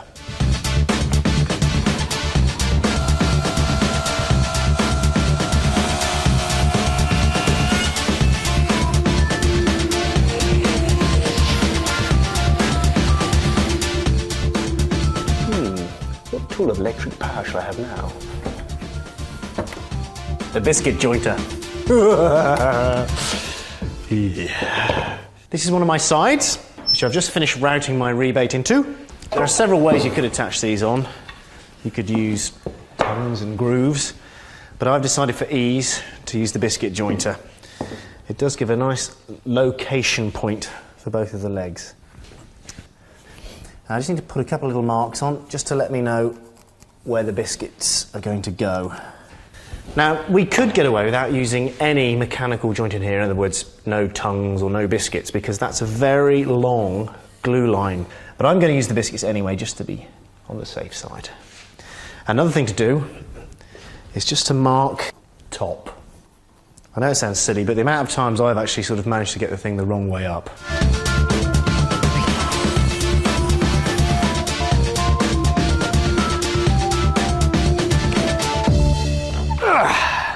Okay, just need to let the glue set on those for about 45 minutes. And the next job is to put some real oak veneer edging onto our exposed MDF edges. Okay, they're not electric, but I will be using them later. Now, this cabinet is a good example of mixed materials. We've got solid oak, and we've got veneered MDF board, which we've used to make the majority of our carcass. Now, the reason we use MDF is because it's very stable, and to make big flat surfaces like that, it's ideal. And it's veneered so it looks like solid timber, apart from when we cut the edges. So to disguise that, I'm going to be using solid oak iron-on edging tape, which, if you look, has got a hot melt glue backing already applied to it. And all we need to do is apply some heat to stick that to the edge of our veneered board. So we apply the special heat application electronic device, thermostatically controlled. Okay, it's an iron. It takes a little while for the heat to actually get through the solid wood, so rocking the iron as we go, I used to find that counting to about 4 was a good way of getting it right. So I used to move along each section and go 1 Mississippi, 2 Mississippi, 3 Mississippi, 4 Mississippi. Looks all right to me. Right, the next job is to cut the ends off. You can do this with a pair of scissors or a little guillotine device, which you just put on the end. Does a lovely straight cut. And all these bits and bobs that I laid out in front earlier are now going to come into play. Chisel. You have to keep the chisel on an angle, like that, so you're doing a shear cut. And just slowly pare off the wood as you go. And there you can see, that's just doing a nice clean cut as I go along. But we don't want to stop there. We want to use a file next. Just an ordinary metal file.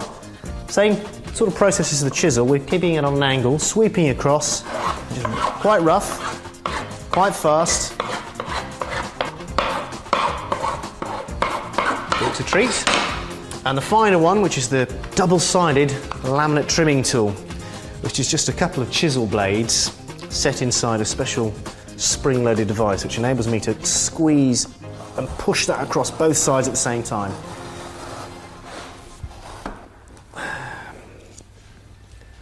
Excellent tool. All work equally well, they just take various amounts of time to do. And there we go. Guess what? It's biscuit time. Got the back, I've got my top and my bottom, and I've got the 2 ends complete with their legs glued on and veneered. First thing I've got to do is cut all the slots for the biscuits.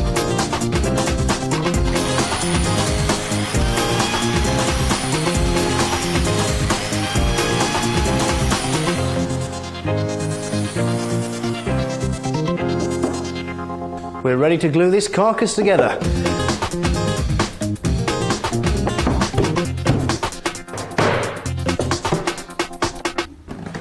Right, we'll just leave that to go off, and while it does, I'm going to do the top. Now, this particular top on the finish cabinet is made from 5 pieces of solid oak. I've got 3 centre planks, which are random width. I haven't chopped them to exactly the same size. I quite like that because it makes it a little bit more organic looking. And I've got 2 end cheeks to stop those from warping. And these have been loose tongued in, as you can see, and they've got a tapered end on them, or a chamfer, which takes a little bit of weight out of the top, visually, and also ties us into the front legs a bit. And the first thing to do is to machine my timber.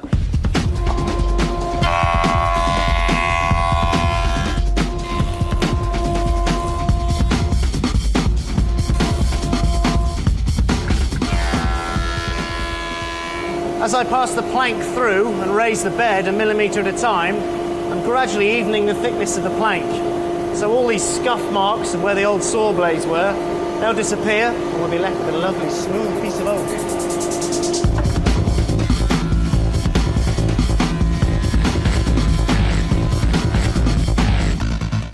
All ready to glue up now then.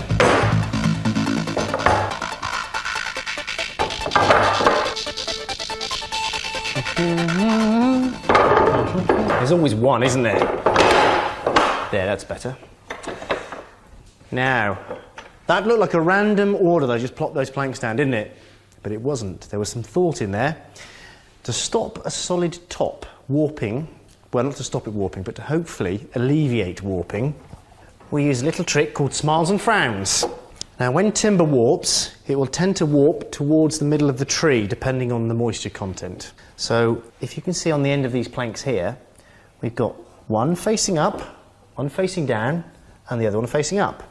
So from the end, it actually looks like they're smiling and frowning. And if you're going to get this correct, you have to have a smile, then a frown, then a smile. And if you imagine, if they're going to cup, one goes that way, one goes that, and the other goes, I've got 3 hands, I need Lester really. You're basically trying to iron out the warping effect of the timber. It sometimes works, it sometimes doesn't. And that's where our end cheeks come into play, but that's something else a little bit later. Time to glue up.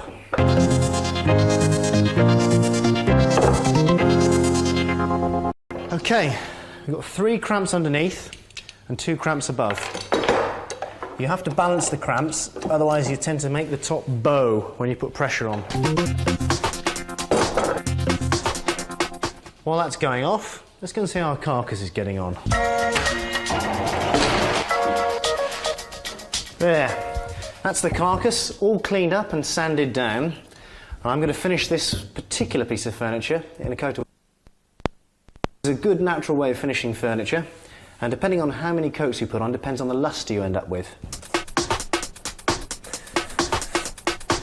Right, while I carry on waxing this, we're going to take a little break, but when we come back, I'm going to show you how to finish the top. See you soon. This week on Brand New Custom My Ride, auto legend Carroll Shelby drops by and makes automotive history with West Coast Customs. My style with your performance. Yeah, words don't express the way I feel. And when Ryan Sun hauls a new custom, This is my top salesman. So when do you need this car done? 7 days from yesterday. the West Coast crew have to curb their tempers. Another problem. Oh my God! Custom My Ride, a brand new series. Tuesday at 10 on Discovery Real Time.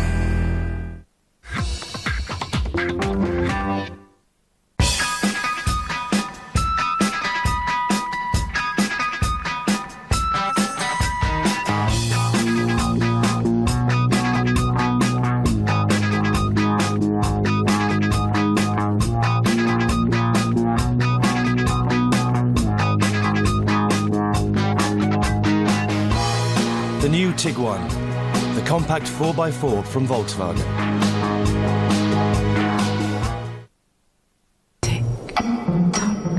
Precious stuff. Time just keeps ticking away, doesn't it? Shame to waste it, doing things you don't like. So, how about this? A limo, direct to an exclusive check-in area. Straight through your own private security channel, as you do. Leaving you more time in here, doing things you do like. Yep, precious stuff. Time. Talking of which, must fly.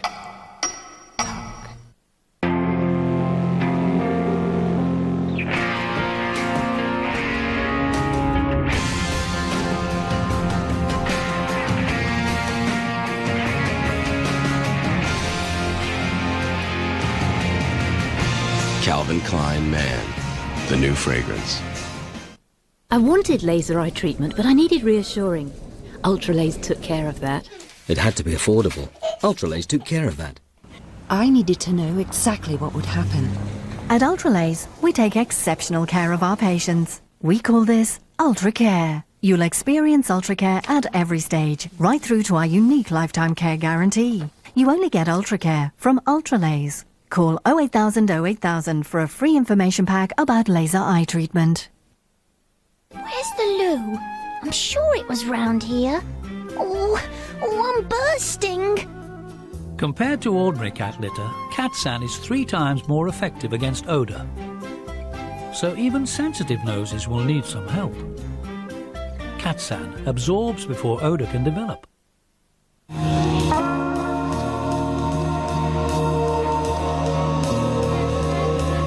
With Direct Line car insurance, vandalism cover that preserves your no-claims discount is now standard, and there's no excess to pay if hit by an uninsured driver.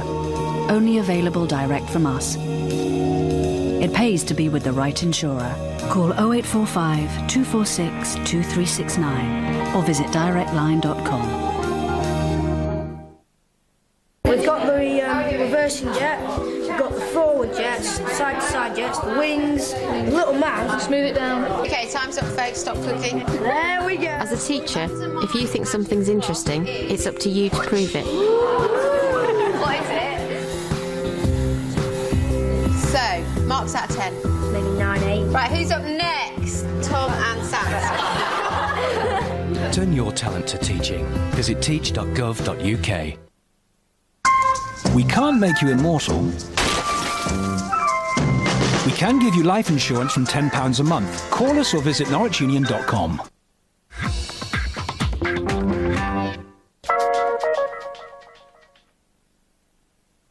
Welcome back. So far on today's programme, we've made the carcass for this glass-fronted cabinet.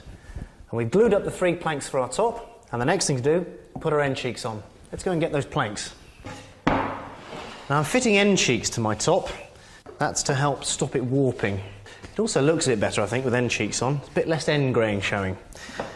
And I've got 2 tongues which fit in between and provide us with a mechanical joint. Because glue alone wouldn't work. We cannot glue into end grain.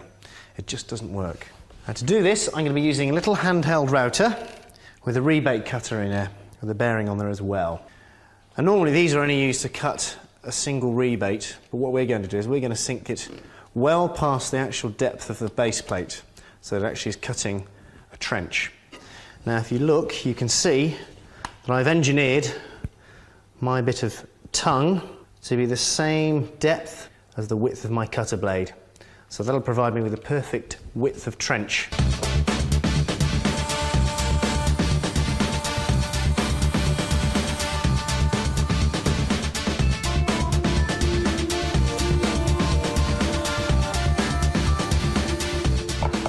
Oh yes, there we go.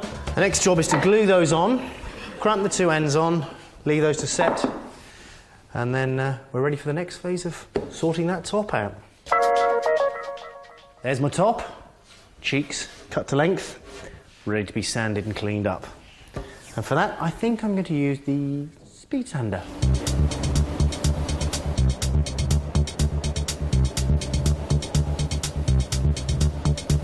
The joys of big toys.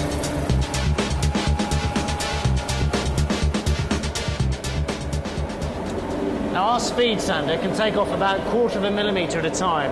So I've got to pass it through quite a few times. But it's a lot faster than doing it by hand.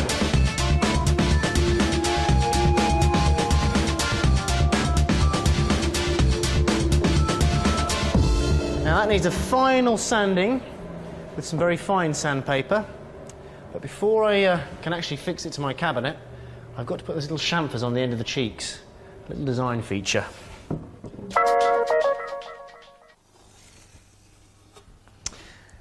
Now, as you can see, I've marked up the position of my chamfers on my cheeks. So all this timber that I've marked there and there, that's the waste timber. That's what I want to remove to create the effect. And I'm going to be using my electric plane to do this.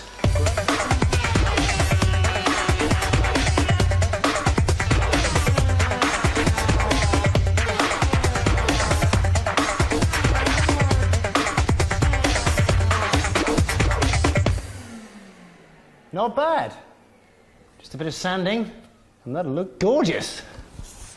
There we go, final bit of sanding to finish my top off. And I think I'm going to put a coat of oil on. Oh no, I'm not. I'm going to put a coat of wax.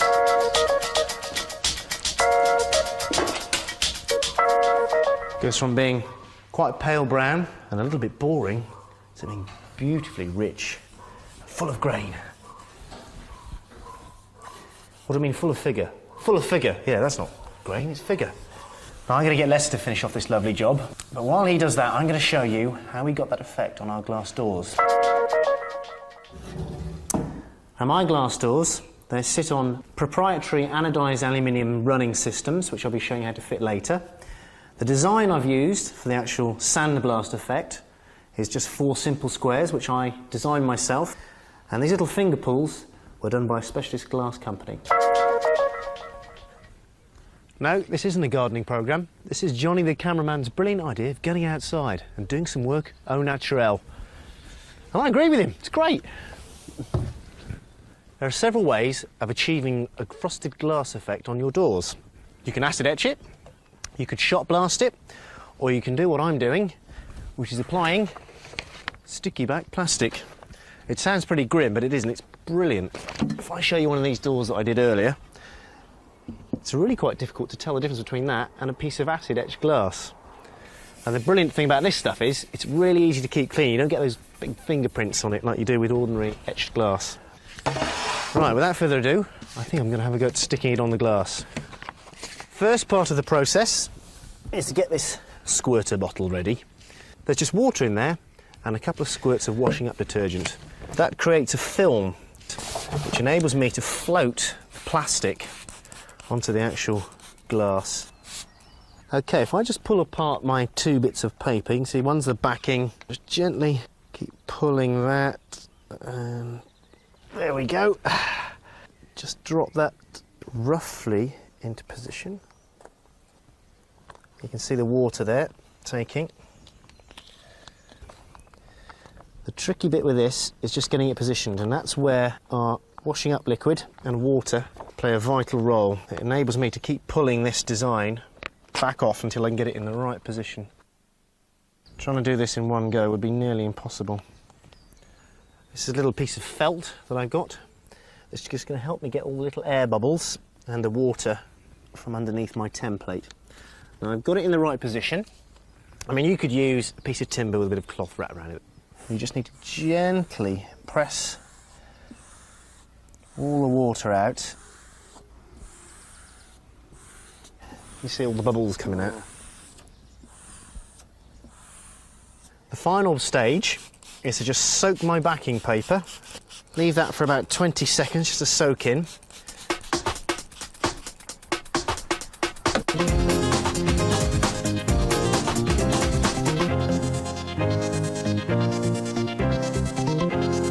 have to be fairly patient taking this off because it does want to try and pull the whole of our plastic off with it. But patience is the name of the game with this. Come on! I'm getting bored myself, I don't know about you lot. I'm kidding. Okay, don't worry too much about your plastic lifting off as you're doing this because, as you can see, it's quite easy to actually keep it pressed down as I'm going. The main thing is try not to get any dust underneath it because that will show up when it's finally stuck to the glass. There, you can see all the air bubbles coming out. There we are. We just let that dry now for a couple of hours and then we can just give it a little trim up and it's ready to go into our cabinet. Let's have a look at this aluminium tracking now. We've got a base runner track which fits into the bottom of the cabinet, and onto that you can see I've got these little tiny roller wheels allowing the doors to slide really smoothly. That fits inside this, which of our glass via this rubber gasket which keeps it all nice and tight in position. And then the final component is this top track which will sit in the top of the cabinet, and that just keeps everything vertical, stop the doors from falling out.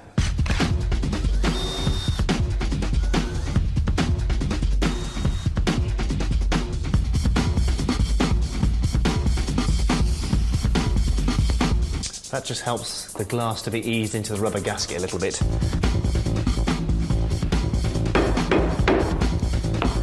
Ooh, it stayed in one piece.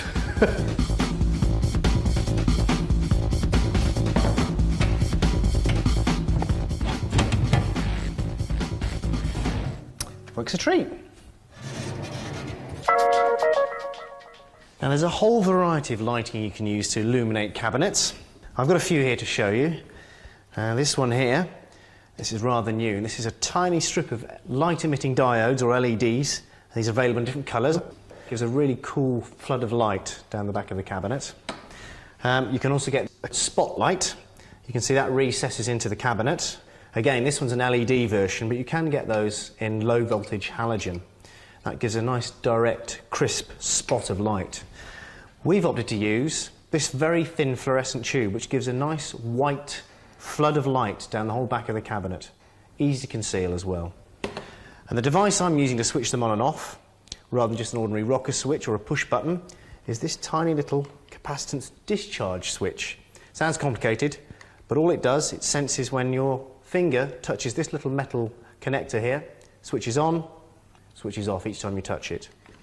Now the last job I need to do before it's finished is to sink a channel in the top for the cabling.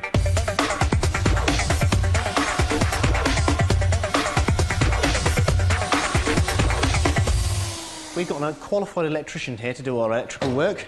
If you're unsure about fitting electrical stuff to cabinetry or any furniture, make sure you get someone who knows what they're doing.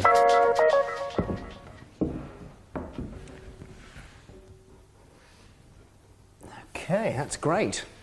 All I have to do now is fix that down, put in my glass shelf, and that one's finished. So there we have it, another fine finished piece of furniture. One long day's work, about £250 in material costs. Look great in anybody's house, especially mine. That's where this one's going. See you next time. Remember to always use the correct safety equipment when working with machinery.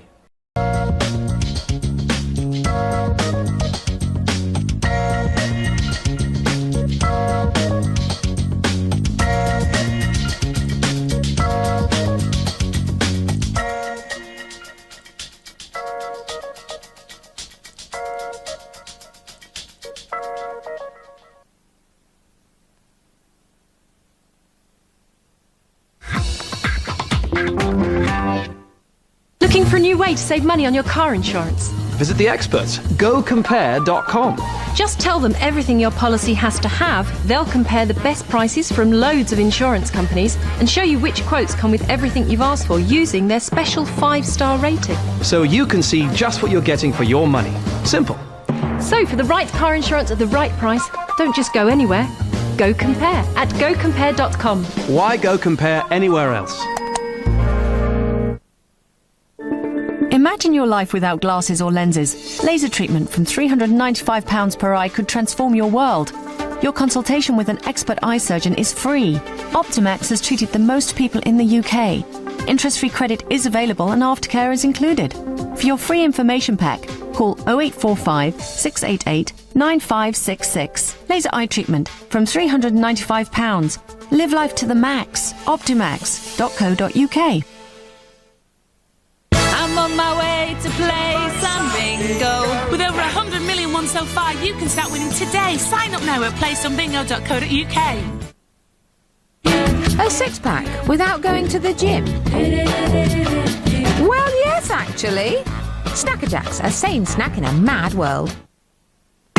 This January, pick up a bargain without the hassle with the KFC Bargain Bucket. 10 pieces of original recipe chicken and fries, just $9.99. Looking for a great new mobile? With 3, you can get one that won't break the bank. Like the Sony Ericsson K850i and any mix of 500 minutes or texts for an amazing £23 a month. Chat and text to anyone, anytime.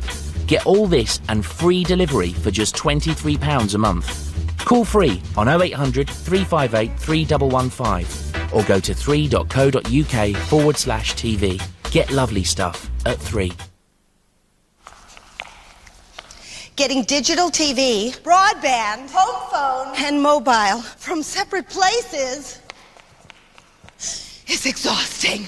But call Virgin Media and get all 4 from the same place for only £40 a month. Saves running around. Get it together for only £40 a month. Call Virgin Media now on 0800 052 6060.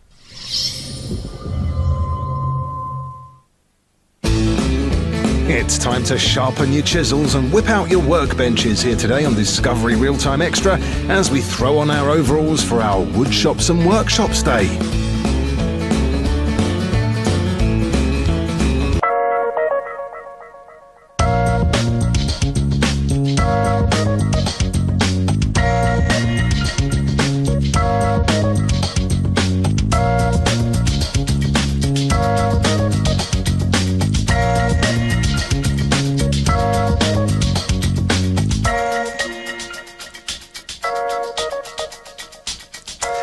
On today's programme, I'm going to be making this rather slender plank back chair.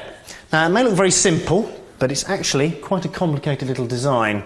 To get these shapes to work requires a lot of hands-on skills. So I'm hardly going to be using the big grunty machines at all today. In fact, the biggest kit I'm using today is going to be a big plastic bag. So without further ado, let's get this down the other end and get started. Now, the first thing to make in our chair is the back. If I show you my little sketch that I've done, you can see that's one big single component. Now, it looks very simple, and it is, but to get the shape right, it takes a lot of trial and error. Now, I've been making furniture for about 15 years, and in that time I've made several chairs, and I've always said to my clients, well, the first chair is very expensive because I've got to make 5 to get that first one right. So rather than you watching me make 5 prototype chairs to get that shape just right on the back, I've got one that I've made earlier, which is hanging up there on the wall. So I'm going to grab that down, and we're going to use that to get the shape of the back.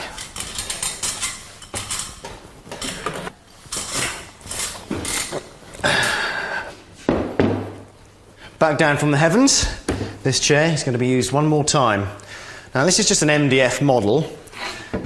It's not a real chair, but it's got a good shape on this back leg, which works well. So what I'm going to do is I'm going to transfer that shape onto a piece of MDF, just using a pencil.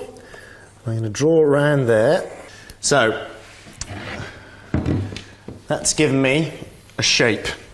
Now my chair that I'm going to be making is going to be a lot taller than this one. So the only other thing I need to do is just extend this a little bit so I get that nice tall thin back. And the easiest way of doing that is just by eye. My next job is to jigsaw this shape out and then get to work on it with some sandpaper just to smooth it up, and then that will allow us to create the former to make the back.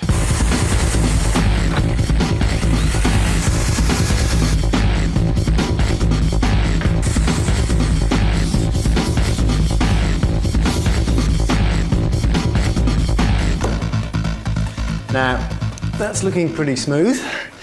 Next job is to make another one, exactly the same, and I'll show you why in a second. Bing! See, it only took a second. And while you were blinking that second, I've managed to put a load of other stuff on the bench as well. Now, to make our former, we need our 2 bits of MDF with the shape we transferred earlier, and some of this excellent bendy plywood. Now this is the first stage of laminating, and this is probably the most important part. It's the making of the former, which gives us the shape that all our laminations are going to take. So I need to get this good and strong, and as you can see, that's following the shape of those rails rather nicely.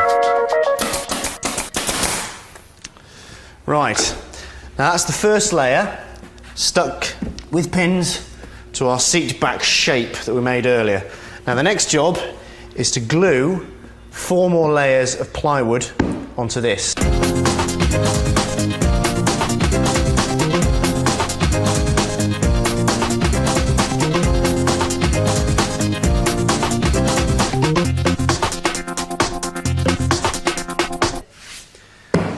That's it, just got to get that off my bottom rails and glue one final layer on the underside.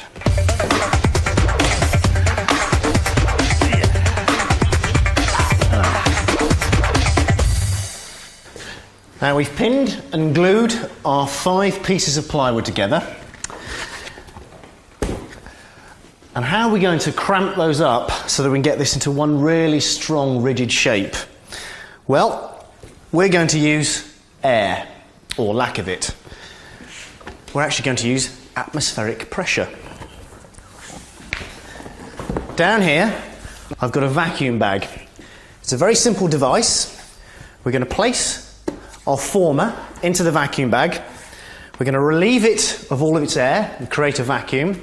And then because we've got thousands of tons of air pressure pushing down on us all the time, the air pressure will force its way all the way around the bag and crush anything inside the bag together. That enables us to create a really strong glue bond between all our plywood. Very simple but very effective device. Now as you can see, all I've got is a great big plastic bag, 2 bars to seal either end, a valve onto which I attach a little vacuum pump, and that will slowly suck all the air out, and we'll leave that for about 2 hours to set. Pop it back out.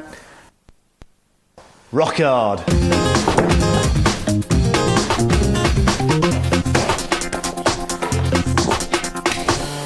can see the bag starting to shrink, and there we go. Woohoo! As you can see, that is rock solid, and it's squeezing all the laminates together, and there's tiny little bits of glue coming out of the edge. So that's pulled all our laminates really tight. We need to leave that for about 2 hours in there to set really hard, and then we can use our former to laminate our chair back. So there is a finished former, absolutely solid. This is effectively a three-dimensional template, and it enables me to make my chair backs the same shape time after time. And what I'm going to be using to make the chair back is this material here, which is birch plywood. That's a very thin plywood. It's only about 1.5 millimetres thick, and once that's glued into lots of laminations, it provides a very strong back for our chair. Now this is just a big sponge roller with a glue bath in the top, and it's absolutely ideal for doing this sort of work because we're putting 13 laminations together to make our chair back. So if I was trying to spread the glue onto these pieces by just using a spreader, by the time I got the last one on, it probably would have started to dry. So speed is of the essence with this sort of work.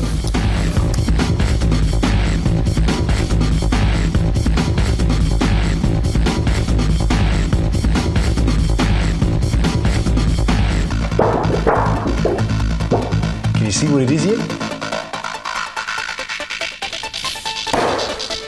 Back to the vacuum press.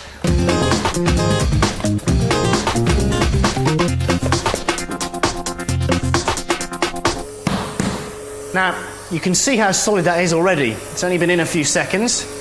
We've got to wait about 4 hours for the glue to form a good strong bond before the laminates. And then once we take it back out, we're ready to start preparing that to veneer it up. So there's my back, all laminated up, almost ready to be veneered. But before that, I need to put on some guidelines because I'm going to be tapering this back to make it look a little bit more elegant when it's on the chair. Now we're going to be tapering from the bottom to the top. So if you look from the front, you'll see that that tapers there. And we're also going to be doing it on the back. So again, if you look from the side, you'll see a taper there. I need to put a central reference point in, which is just a line running right at the middle. So if I just mark that on there and up the far end, because obviously this is not guaranteed square, so I need to put one central line that I know is accurate so that I can measure everything off that.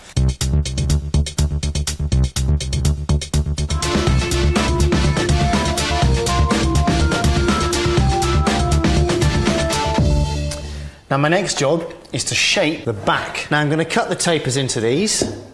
Pretty easy if I explain to you on the chair over here. Now you can see this is our front taper. You can see it's going from about 170mm right down to 330 at the base there. That gives it a nice elegant feel from the front.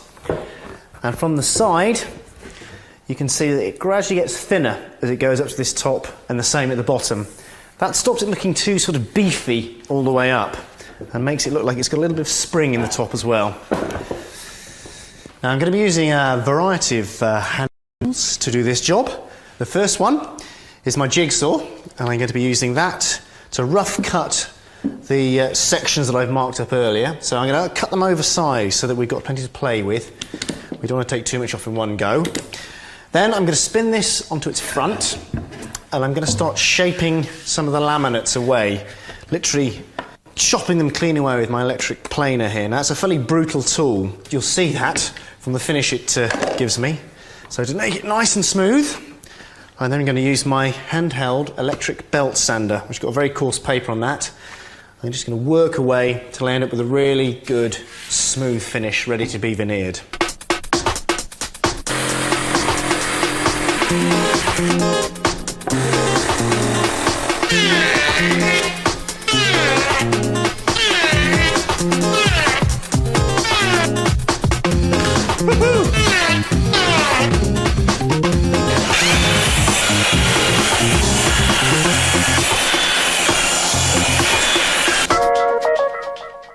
Now the next job is to make our seat base, and as you can see from the sketch, it's got two little curves on it, a concave one for your bottom and a convex one where your legs roll off the front.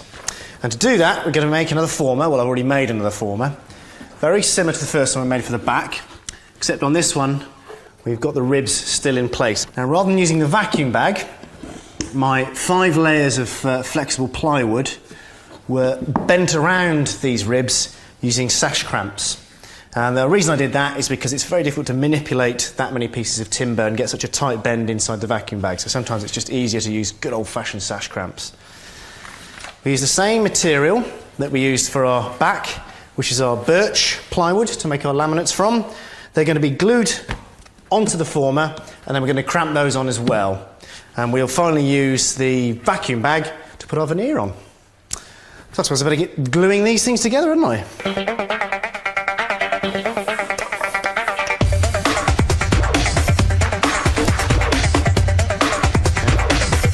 Cramping up's a little bit fiddly, so I've had to employ the help of Lester just to keep things in control.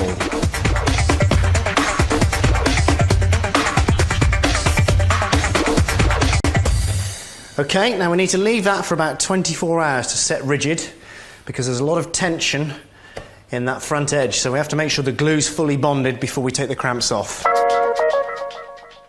Now you can see, even though the glue's gone off and it's fully solid, we've still got a little bit of spring back from that, so it's always worth bearing in mind of over-bending things when you're laminating, because they do tend to spring back very slightly. But it still worked really well. Now, the next job is to put our veneer around the outside of this so it looks like cherry wood. And we're going to be using real thin leaf veneers. I'm just going to be using the same PVA glue to bond our veneer onto our seat base, but to keep it in position I'm going to use a little bit of masking tape just to hold it down, so that when we suckle the air out of the vacuum bag, our veneer stays in position. Now we've already got our veneered back, which Lester kindly did for me earlier, in the bag ready. We've just got to slide the seat in, and then the vacuum press will pull that veneer tight onto our birch laminates.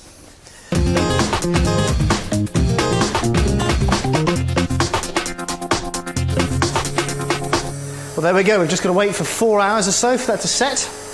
And then when we come back off the break, we'll be attaching our seat to our back and making the legs. See you then.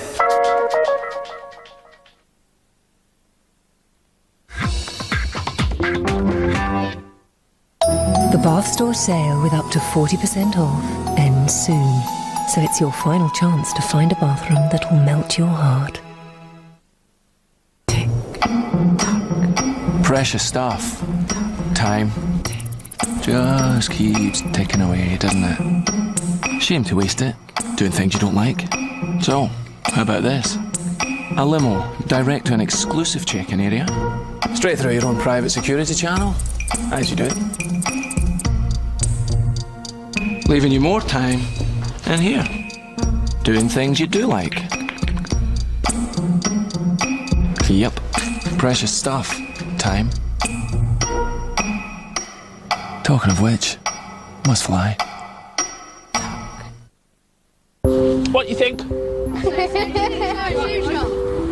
Here you go, put it on your head. That's lovely, Princess Miranda. Looks like it. I'm liking that, that's good. Teaching children about the solar system doesn't have to take place in the classroom. If it's 0.6, it'll be 12 o'clock. It'll be 60. There you go, that's 240 metres. And rotate, please. Keep moving, spin.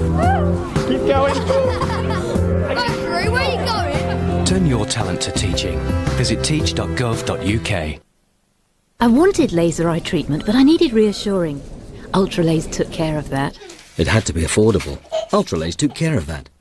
I needed to know exactly what would happen. At Ultralaze, we take exceptional care of our patients. We call this Ultra Care. You'll experience Ultra Care at every stage, right through to our unique lifetime care guarantee.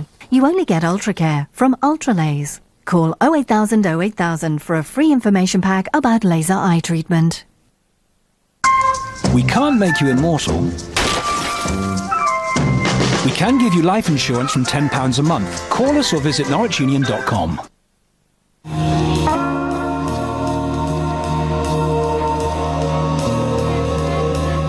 With Direct Line car insurance, vandalism cover that preserves your no-claims discount is now standard, and there's no excess to pay if hit by an uninsured driver. Only available direct from us. It pays to be with the right insurer. Call 0845 246 2369. or visit directline.com.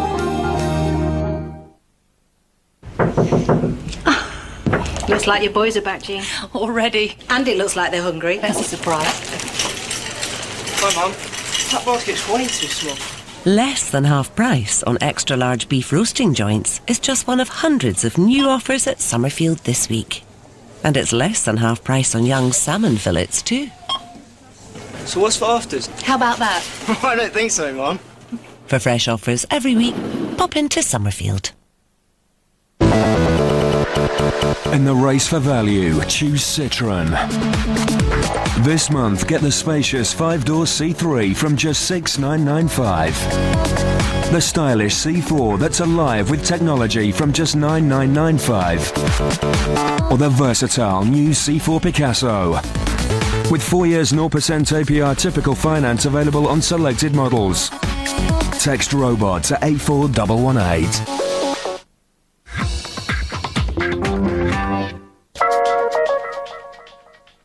Welcome back. On today's programme, I've been making this rather slender, laminated cherrywood plank back chair. Now, before the break, we made the back and the seat. And the next job is to make the bits that keep the seat up in the air, which is the legs and the rails.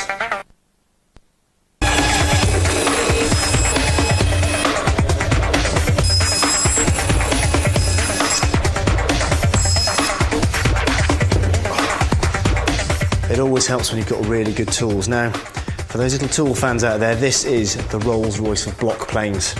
The blade in this is cold forged in liquid nitrogen. That should keep you happy for a few minutes.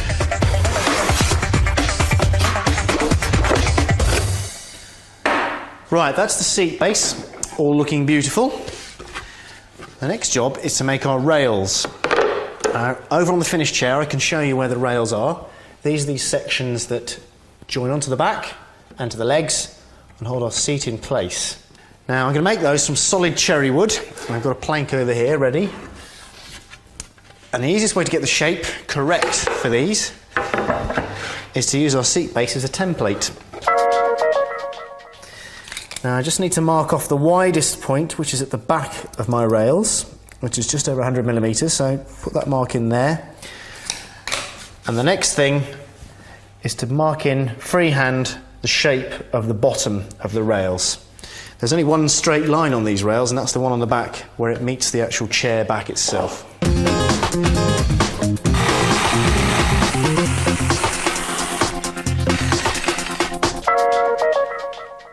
Now I've cleaned up the back and the seat. We've got some rails. The next job is to attach the rails onto the back. Back end of the rails is straight, the back of the chair is curvy-wurvy. That's no good for a fixing. I need to get a flat surface into the back of the chair somehow. To do that, I'm going to be using my jig that I've made here. Very simple device. My jig is flat, it's got two little slots cut in it. I'm going to use my handheld router, which has got a little shoulder on there. That will follow the shape of those trenches cut in there.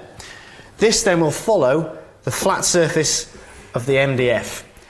And we'll cut a very shallow trench into the seat back, and that will give us a flat surface to mount the rails onto, and that will give us a very strong fixing for our seat rails. Rooty tooty, here we go!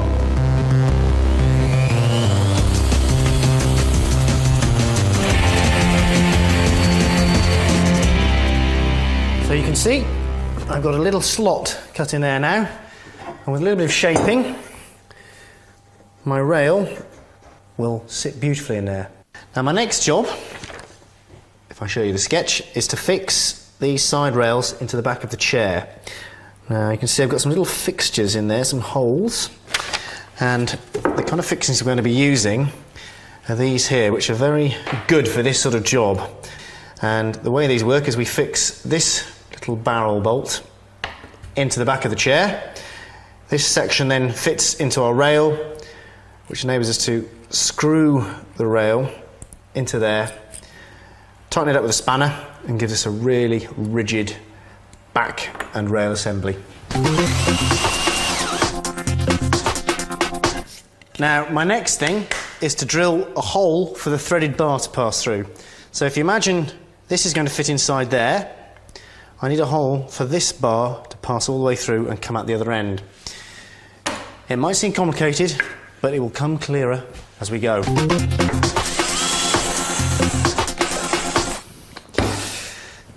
Well, that's worked, and that's a good vantage point from which to see these fixings in action. I can plop that into there. Now you see where I've got the big hole. This threaded bar goes through like so, fixes in there. And then the other section, which I showed you earlier, is going to fix into the back of the seat. That will then thread onto the bar. And then by just pushing those into position and tensioning this nut on the inside of the rail up, I can create a really strong joint between my rails and my seat back. Excellent little device.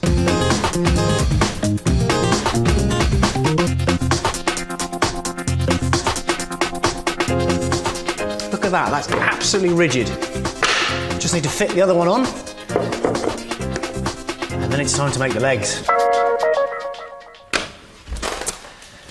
Now remember I said chair making is a little bit of a trial and error process? Well, here are 3 of my prototype legs that I made earlier. Got that sort of teardrop shape, a wibbly wobbly one, and the one I think I'm going to use for this particular design we're doing today, which is this rather cool rapier style. So I need to transfer that shape on some cherry wood, cut that out and get ready to mount that onto my chair.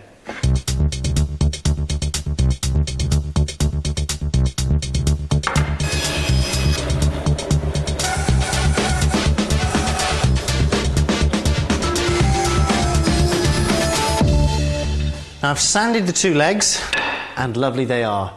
I need to work out how I'm going to fix those to the chair rails. The technique I'm using, if I go back to my sketch, is a big tension bar.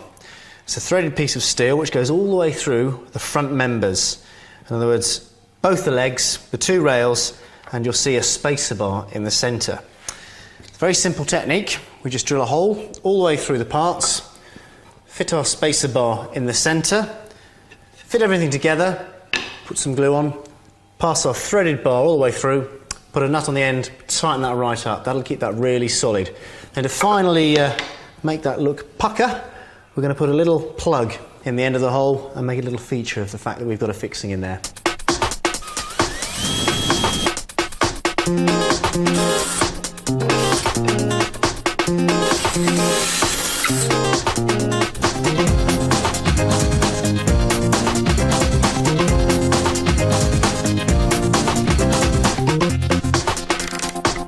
That seems to have worked. I've got one more thing to do to that, which is just to trim off the excess bar. I can disassemble that, put some glue on, put those back together. I've also put on some little packers onto the inside edge of my rails there. That's just to carry in my little design feature of the legs. And then final job on these is just to put some plugs into those big holes. Now I've cut some plugs out of my solid cherry wood there. And final job for our leg is to fit the plug into the hole. And for this I'm going to be using my fine adjustment tool and tap that in there like so. I'm just going to pare the end of that off with a chisel, give that a good sanding, and then sand up my seat, and then we're ready to glue everything together.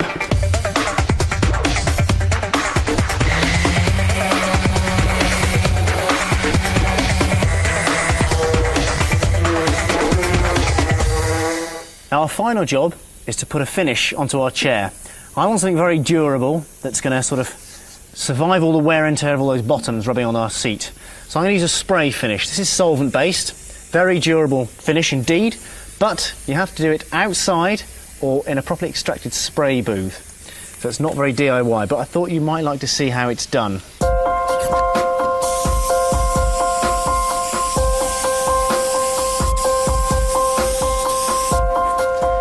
As you can see, that's a very fast way of putting a finish onto a piece of furniture. We've just got to cut this first coat back with some wire wool, make that lovely and smooth, and then we put another top coat on that, and that'll give us a really hard finish on top of our chair.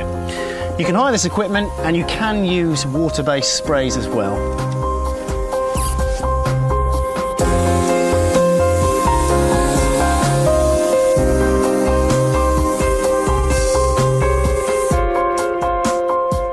So there we have it.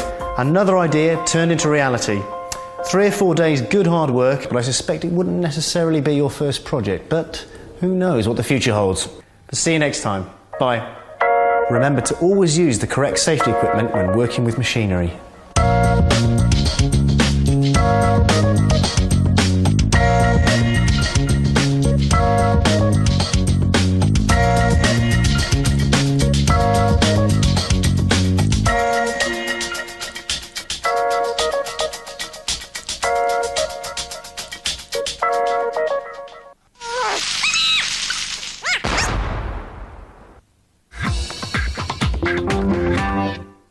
Okay, that's great.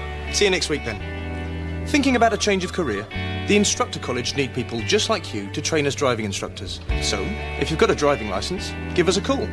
These guys did. I took the course. Now I'm earning £30,000. You don't even have to give up work to do the training, which is great. And once you've got your approved qualification, you get a guaranteed placement in a driving school. Yes, a guaranteed placement in a driving school near you, complete with a fully maintained car. No wonder the phones are ringing. As the UK's largest instructor training organisation, we've got colleges right across the country. So, with Instructor College, it's easy to get your new career on the road. Do it now. Become your own boss. Earn up to £30,000 a year. Call the Instructor College free on 0800 3 777 800. We're waiting to take your call. Hello, the Instructor College. How can I help? Looking for a great new mobile? With 3, you can get one that won't break the bank. Like the Sony Ericsson K850i and any mix of 500 minutes or texts for an amazing £23 a month. Chat and text to anyone, anytime. Get all this and free delivery for just £23 a month. Call free on 0800 358 3115 or go to 3.co.uk/TV. Get lovely stuff at 3. Less than 50 calories. And it's not a lettuce leaf. New Snacker Jack salt and vinegar popcorn. I'm on my way to play some bingo. At playsomebingo.co.uk, you could be one of 4,000 winners every day. We'll put the win in your bingo window with the #1 community. With over 100 million won so far, you can start winning today. Sign up now at playsomebingo.co.uk. You might think your business is moving along quite nicely. After all, the day-to-day stuff is getting done. But what about tomorrow? Will a lack of skills slow you? Train to Gain is an impartial service that can work with you to decide what skills your staff really need to help drive your business to a brighter future. For more information, visit traintogain.gov.uk. You're watching Discovery Real-Time Extra, where we've devoted a whole day to the world's finest master craftsmen, toying away in their wood shops and workshops.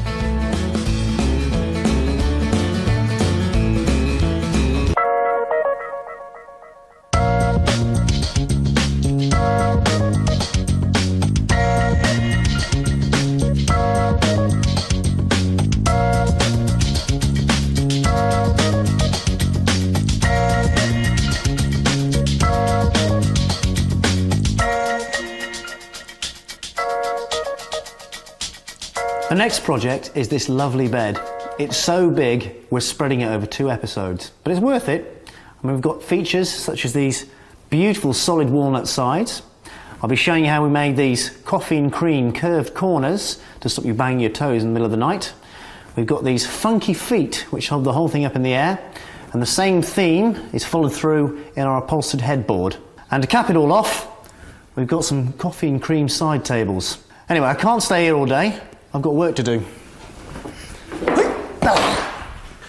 My first job is to cross-cut this beautiful big plank of walnut in half. Now I need 1.3 metre lengths to do the end rails. I can get both of them out of this plank.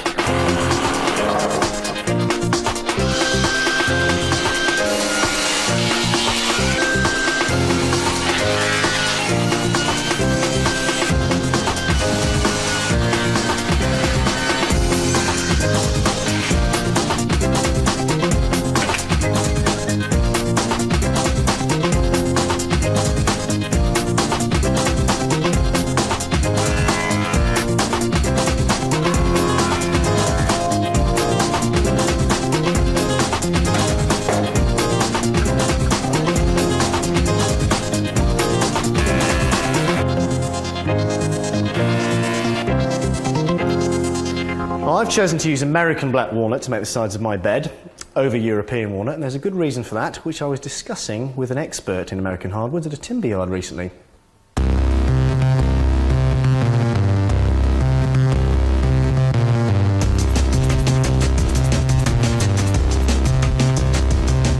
Okay, Paul, so you can see here we've got American black walnut, one of the most exotic and exciting, I think, of the American hardwoods.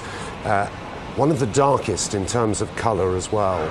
But what's interesting about walnut is it's coming now very strongly back into fashion, but it has a richness and a depth of colour that is very different to some of the dark tropical woods that you might be familiar with. You can see why for furniture manufacturing you've got plenty here to work with. You've got nice long lengths, consistency of colour. Because we're making a bed for the project, obviously it'd be looking at the stack of European oak that we've got here, it'd be a bit difficult to make a bed out of lengths that long, really, wouldn't it? So that's where the American stuff wins through on that side. Yes, indeed. I mean, it's again the same issue of consistency of grading, not having a need to inspect because you know that you can buy the top or middle grades and know roughly what sort of degree of characteristics that you're going to have. Over here with the European material, you've got a completely different animal, and European walnut still is favoured by some, but you can see again the restrictions of what you can do with it. Now, we'll be coming back to the walnut a little bit later on. Our next job is to make the feet pods. Now, these are veneered and they're made from plywood and MDF, which gives them their strength and their shape. They're quite complicated things to make themselves, so we're back down to the bench, show you how they're made. First job to make our foot is to create the top, which I'm using a piece of MDF, which is a piece of scrap MDF we've got from the back of the workshop, so it's got some veneer on it, but don't worry about that, you won't be able to see that once we've finished it. My first job is to cut a slot into the top of this piece of MDF, which, if you remember from the bed, allows my slat support rail to drop down into the foot to hold all the slats in position so they don't wobble around. So first thing is to put a centre mark on that. Good trick is just to measure from both ends to make sure you've got the middle, which I often do. As they say, measure twice, cut once. Right, now that's the waste material which we're going to be taking away there. And I'm ready to jigsaw that out.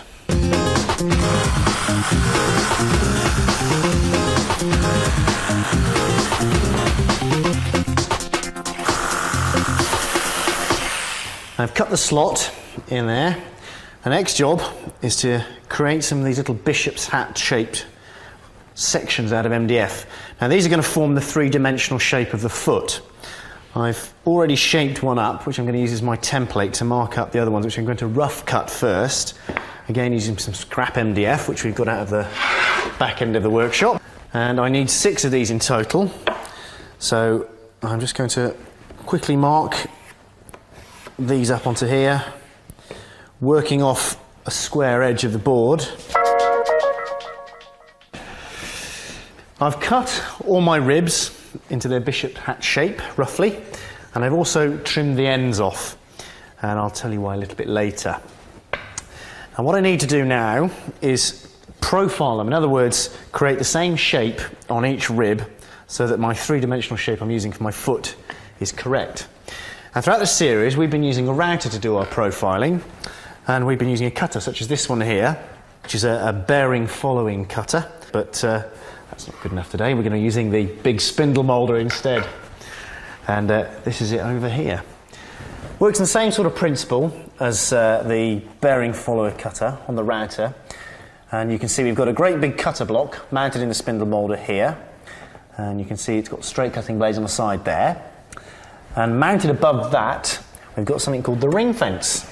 Now, it's just a very simple device. It's an aluminium plate, curved edge, and that sits exactly at the same point as our blade on the spindle moulder there. And all we do is offer the work up against the ring fence, pass that across there, and the blade does the same job as our router blade and trims off any excess material. So we, in theory, end up with exactly the same shape each time.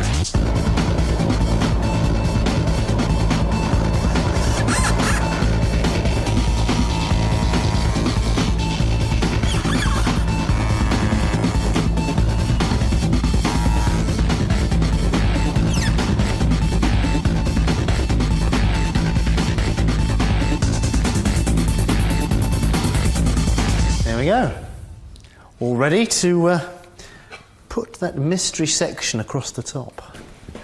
Now we're going to find out what that mystery piece of timber is. It's here. Now if you imagine that is going to be the bottom of my foot, I need something nice and solid for that to sit on. It's going to take quite a lot of weight, so I'm going to be using a solid timber rail. That's going to be attached onto those pieces of MDF, and at the same time I need to create a profile which is the same angle as my sort of bishop hat shape there into the timber rail. Now also I'm going to be using some flexi plywood to wrap around the whole foot to form a skin. So if I put that there, you can see now that will give me a shoulder to pin my plywood all the way down there and create a really good solid shape. And the best tool to put this profile on is the circular saw, because I can cant the blade over to any angle I want, well, up to 45 degrees, and I can cut that big triangular shape out.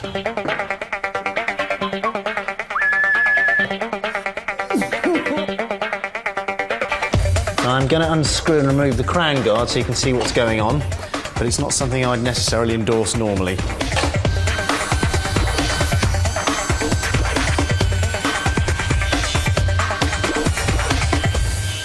That's all finished, ready to be assembled. I can show you my little shape there that's on the bottom rail, and that's going to form the shoulder for the plywood to sit in, and then I'll round that off once it's all assembled.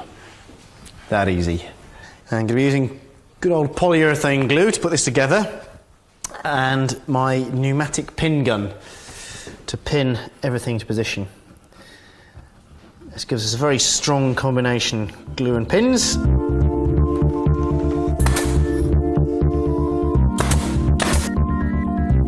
I've also attached a little centre rail here, which is going to act as a little platform for my slat support to sit on. Again, I've got to do this before I put the skin on, because once that's got plywood all over it, I can't put any fixings on.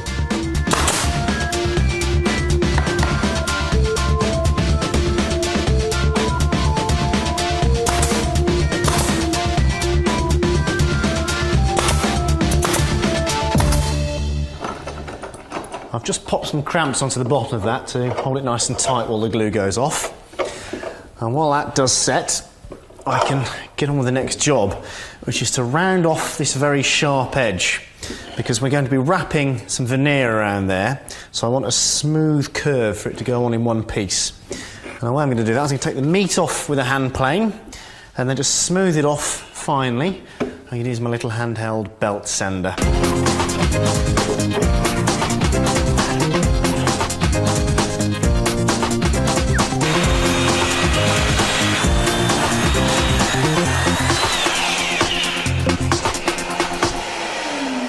That's looking all nice and rounded. Next job is to put some veneer all around that.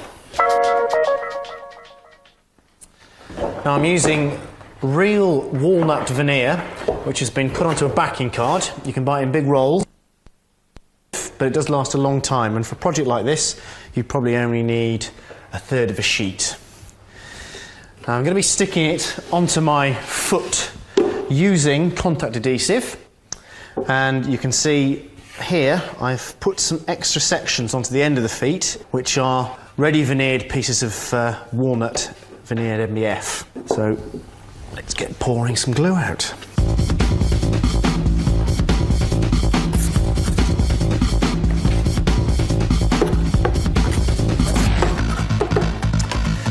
Right, just need to wait for 20 minutes for that glue to go off and we can stick our veneer on.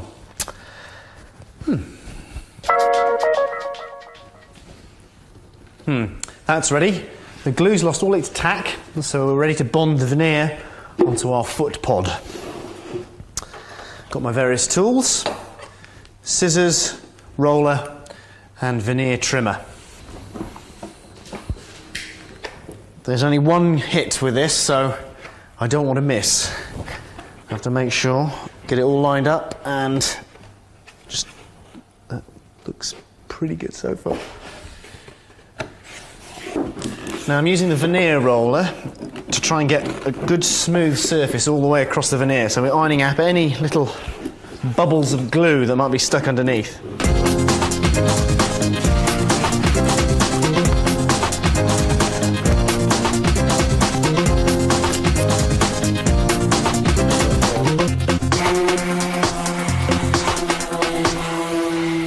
Well, that's worked an absolute treat.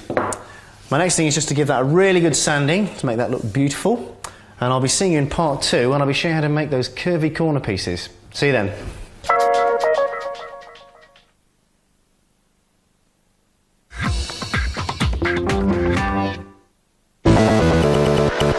In the race for value, choose Citroën.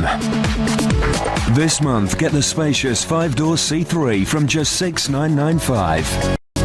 The stylish C4 that's alive with technology from just $9,995. Or the versatile new C4 Picasso. With 4 years 0% APR typical finance available on selected models. Text ROBOT to 84118. Precious stuff. Time just keeps ticking away, doesn't it? Shame to waste it, doing things you don't like. So, how about this? A limo, direct to an exclusive check-in area. Straight through your own private security channel, as you do. Leaving you more time in here, doing things you do like. Yep, precious stuff. Time. Talking of which, must fly. We've got the reversing jet, we've got the forward jets, side-to-side jets, the wings, the little man. Just move it down. Okay, time's up, folks. Stop clicking. There we go. As a teacher, if you think something's interesting, it's up to you to prove it. What is it? So, marks out of 10. Maybe 9, 8. Right, who's up next? Tom and Sam. Turn your talent to teaching. Visit teach.gov.uk. The Bath Store sale with up to 40% off ends soon, so it's your final chance to find a bathroom that will melt your heart. Delicious sweet chili flavour Ryvita Minis. You have to respect their authentic taste.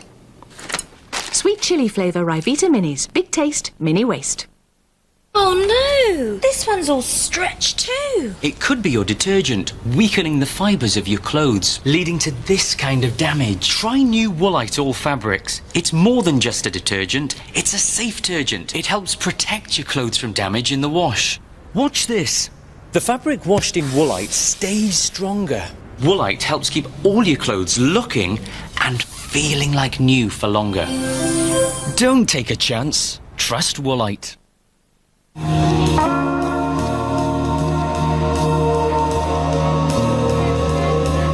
With Direct Line car insurance, vandalism cover that preserves your no-claims discount is now standard, and there's no excess to pay if hit by an uninsured driver.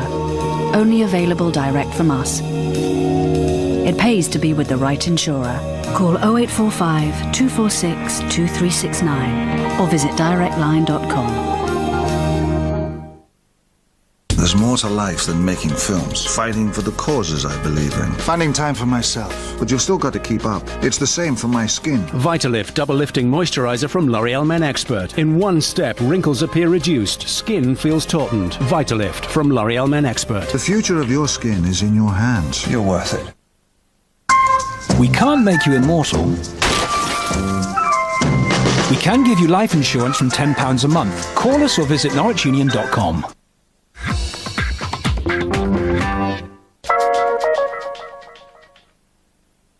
Welcome back. On today's programme we've started making this wonderful bed. In the first half we made our solid walnut side rails and our feet. The next thing is to make these quite involved corner pieces which follow through as part of a theme for our tables as well. Now this is what we're fabricating.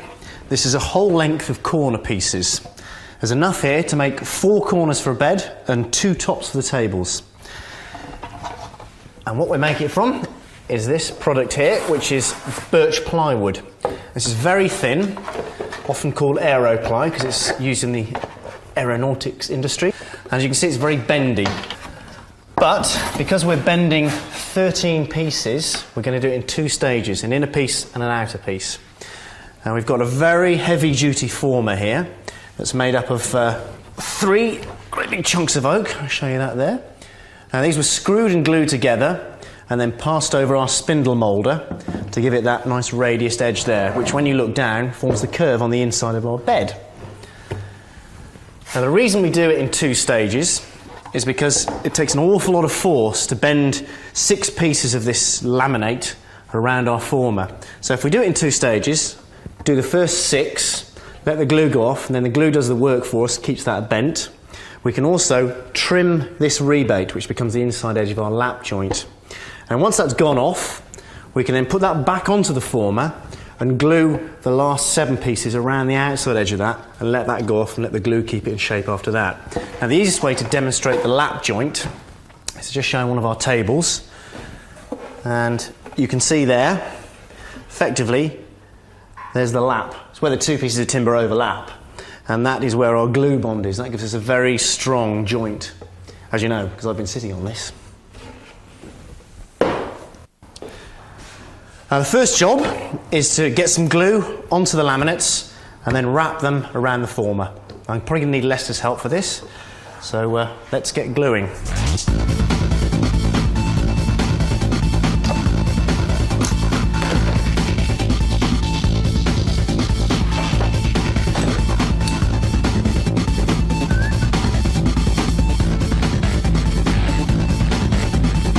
Told you it was tough. Now when you consider that a G-cramp can exert several tons of force, see how much pressure we need to get these things into shape. Now I need to leave that for a good 12 hours for the glue to set, and then when that's done, I can give it a quick trim and we can put the other 7 layers on the outside. Well, there's my structure, or my inner curve. It's gone rock hard now, it's been in the former for 24 hours. And as you can see, it's oversized. So what I'm going to do now is run it across the saw and take the outside edges off, keep those for a reason I'll show you later, and put them back on the former and put our other laminates on the outside edge.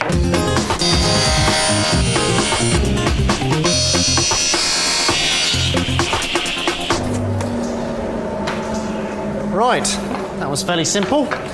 Now it's back to the former for a bit more gluing and a bit more cramping. So here we are, back at our former.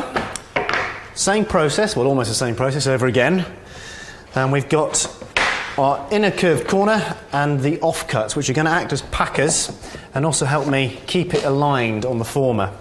Now this is cut slightly oversized by about 4 millimeters, and that's to hopefully reduce our margin of error. In other words, if it's not sitting exactly in line on our former, I'm going to then take it off here once it's all dried, and run the whole thing through a router table, which will take off that extra 3 or 4 millimeters and make these perfectly square, so that when we butt them up with our lapped joints on the side rails, we don't get any sort of irregularities. Sounds complicated, but it's not. It'll become clear as we actually go through the process. So I better start putting some glue on. Enough talk, time for glue.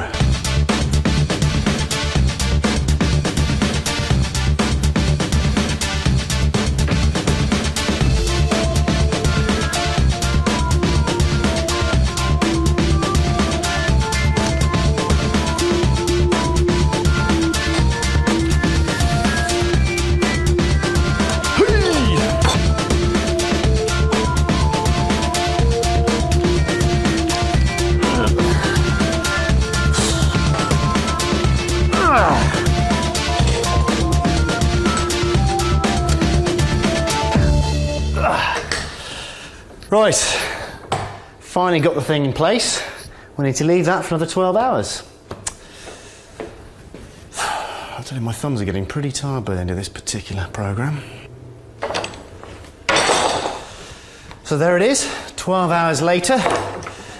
Set absolutely solid, almost finished. Just need to trim that down on the circular. So you don't want to see me do another, do you? I'll be back in a jiffy. Brilliant! My magic workbench has changed yet again. Well, I've now come to the time where I need to make sure these 2 edges of my corner pieces run parallel. So I'm going to trim off that excess that I left on the inner curve using my router table.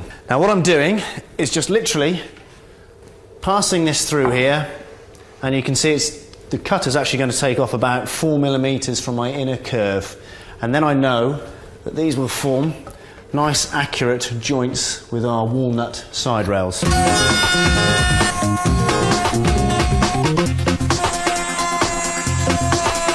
Well, that's worked well, just needs a little clean up on the edges there, but I now know that's parallel and ready to be chopped into lengths. Now from this particular piece I know I can get 4 corners for the bed and 2 tops for one of the tables. So I'll go and chop that to length, and then we're ready to sand it up and make it look rather beautiful.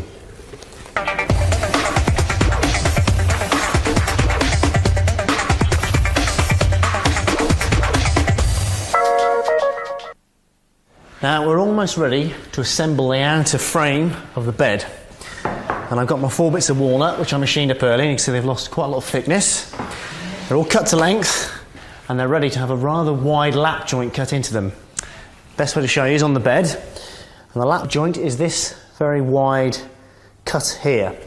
And the best machine to cut a wide joint like that, which is effectively half a tenon, is a tenoner. And it's a bit more of a joinery machine, so you probably wouldn't see that many in cabinet makers' workshops, but there's one in ours, and we're going to use it.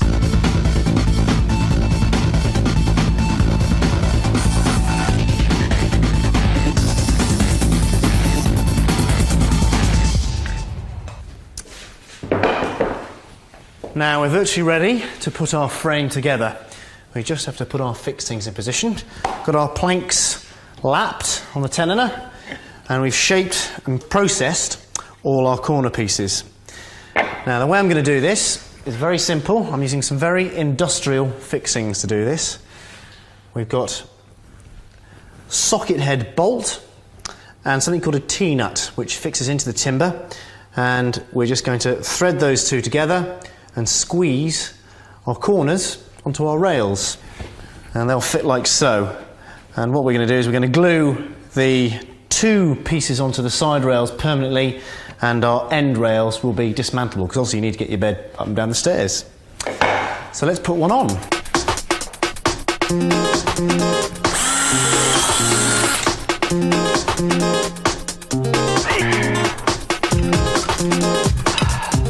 Now, because we're using socket head bolts, I need to put a big countersink into my corner pieces.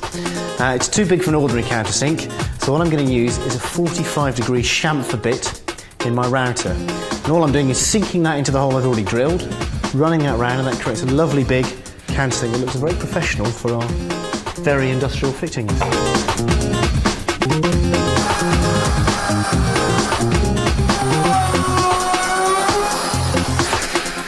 We've got our captive T-nuts set into our rail.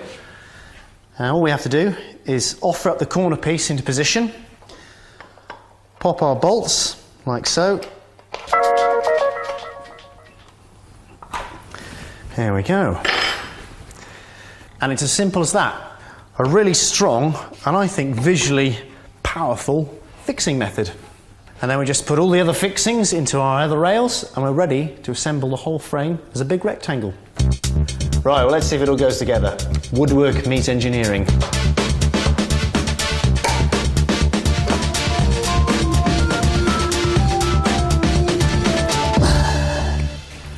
Well, that's that together. We've got our feet, and we've got our frame, and that's pretty much it for this episode. But in the next episode, we'll be putting together the headboard, the slats, and all the assembly to put those onto our frame here. And there's our side tables, of course with their shelves, and we'll be doing an introductory masterclass on finishing. So see you next time. Bye. Remember to always use the correct safety equipment when working with machinery.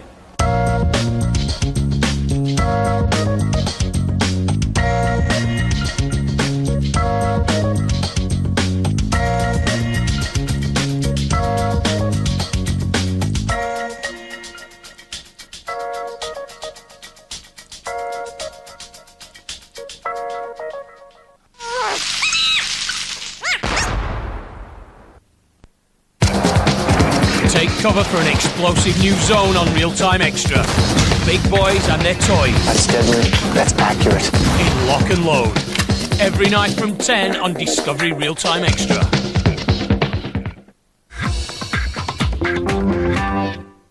Looking for a new way to save money on your car insurance? Visit the experts. GoCompare.com. First, they'll compare the best prices from loads of insurance companies. Then, and here's the clever part, tell them everything your policy has to have, and their special 5-star rating will also show you which quotes come with everything you've asked for. Simple. So, for the right car insurance at the right price, don't just go anywhere. Go compare at GoCompare.com. Why go compare anywhere else?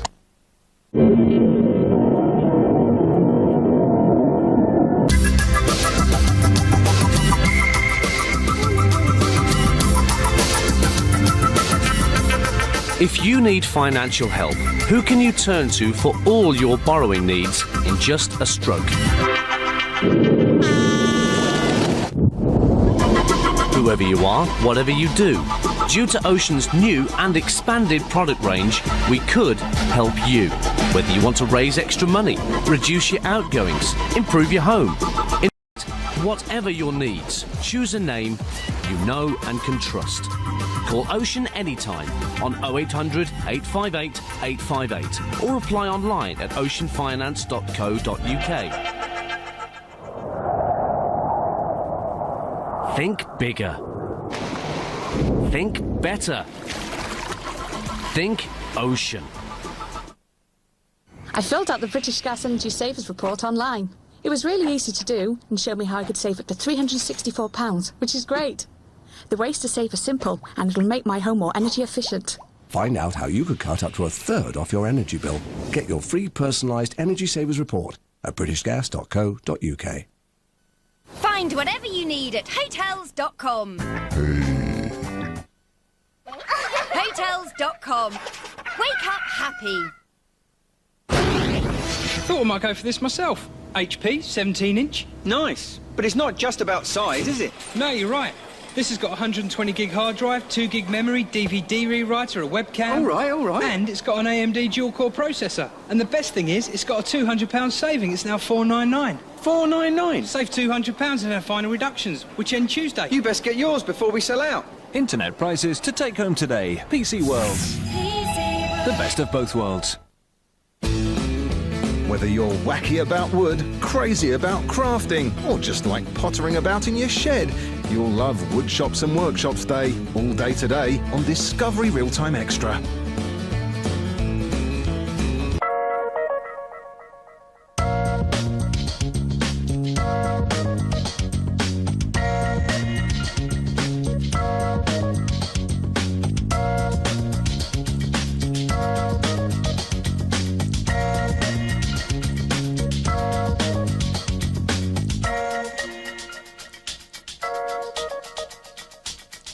Welcome to the programme. Today we're going to be finishing off this wonderful bed. It's got solid walnut sides, padded headboard, and those special corners which are fabricated from birch plywood. In today's programme, we're going to be assembling the bed, we're going to be fabricating our headboard, and we've got an introductory masterclass in finishing. But first, we're going to be making those little funky side tables. Well, here's the plank of wood we're going to be using to make our bedside tables. There's about enough timber here to do both tables, but I'm going to have to glue it all together to make the planks wide enough. And my first job is to cross-cut it to make it easy to machine.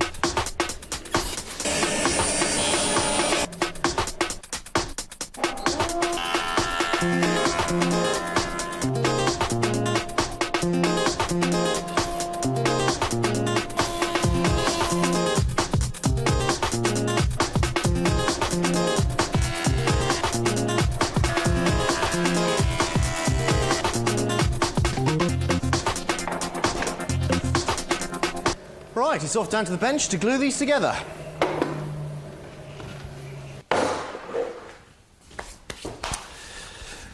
We're going to be using polyurethane glue to glue our planks together, and I'm going to try and match my bits of grain as best I can. There's quite a bit of figure in this walnut, so I'm going to have the sort of dark bits down there and sort of light bit here, but sometimes that's about the best you can do. But it is a natural material, so you just have to go with what you've got.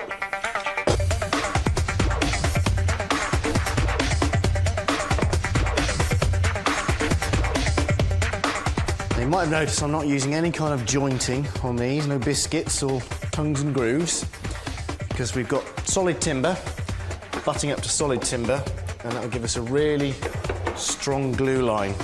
And as long as our planks are fairly straight, we don't have to worry about putting any kind of fixing mechanism in there. The glue will do the job.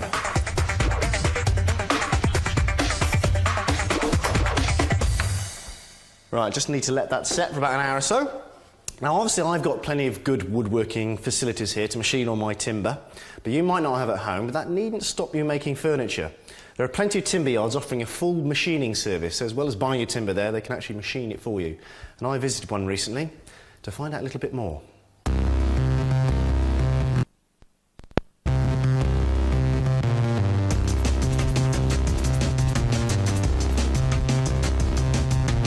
So I've got my bed design here, which is mainly walnut.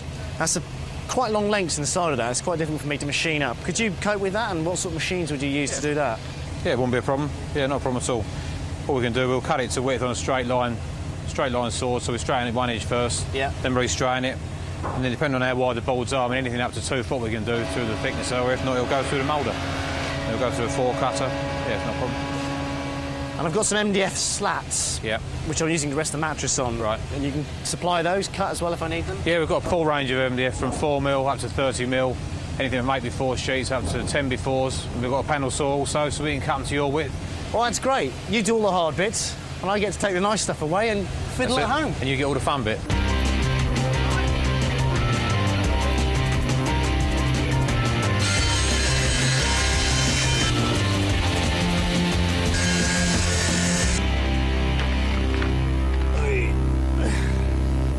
Now, if you saw the first episode of the bed project, which I'm sure you did, you'll remember we had to cut these joints on our corner pieces here. Now, we've got to do that on our walnut, and we're going to be using a tenoning machine to cut this big, long lap joint, which is effectively half a tenon. Now, tenoning machine is a very simple device. I'll just grab a bit of wood to show you how it fits in. Our timber will sit on this sliding carriage here. It's locked in position using this arm. It then slides along and passes over these cutting heads here. The timber then passes over, these take a slice off them and create our lap joint.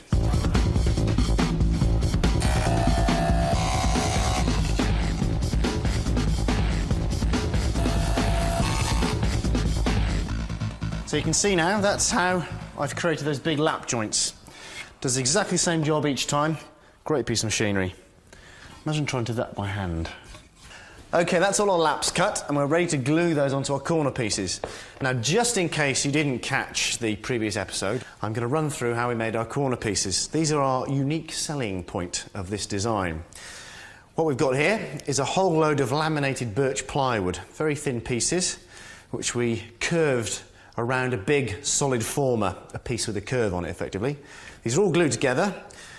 We first glued on this inner section, which was 6 pieces, because it's very difficult to bend all of them together in one go. That was then trimmed to size after the glue had set, popped back on the former, and then we had another 7 outer layers put on the outside. Again, glue left to go off. Run that over a router table to create our lap joint, and you can see then how they work on our finished table here. That effectively becomes the gluing end there. So create these rather funky corner pieces, and they're absolutely rigid. So it's come time to glue up.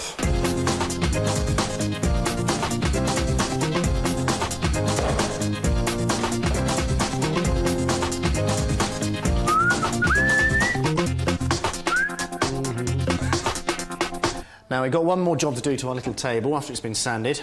It's to fit our shelf. Now if I come over to the finished one here, this one's been lacquered already, and I'll be showing you a little bit later on an introductory masterclass on finishing. We need to fit this shelf into here, and I'm going to be using these very simple little stainless steel studs or lugs, which we just fit into drill holes that we're putting into the side of the table. I've got one of Paul's little tippy hints coming up now. If you need to drill a hole to a certain depth in a piece of timber, you don't want to go all the way through. Very simple process. Say, for example, you're putting this stud into your table and you want to go in this deep. You just take the shell stud, offer it up to the end of your drill bit, then take this piece of masking tape, or any tape, and just wrap that around the same point as the end of the stud. And there you go. You can see that then offers you a perfect visual marker so you don't over-drill the hole.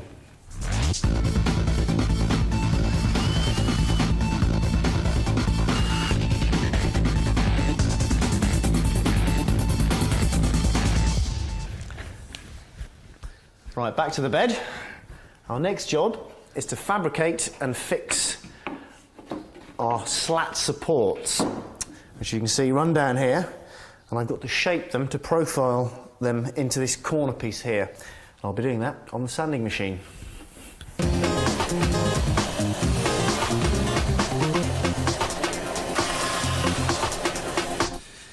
Now, this is as far as we got with our bed in the last programme. We've got our frame and our feet over there. So my next job is to attach my rails, which are going to hold the slats, onto the outer frame.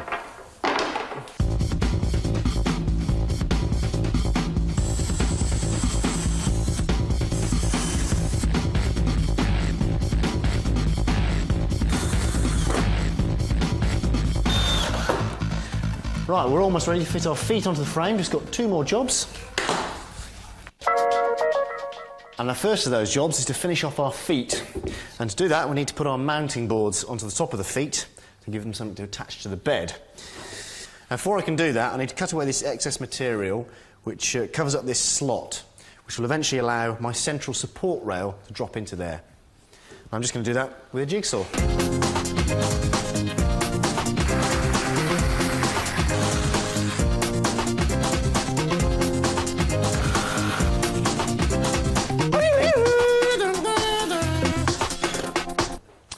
Our next job is to put some recesses in for our feet, and that's just basically with a router in our bottom rails that I fitted earlier.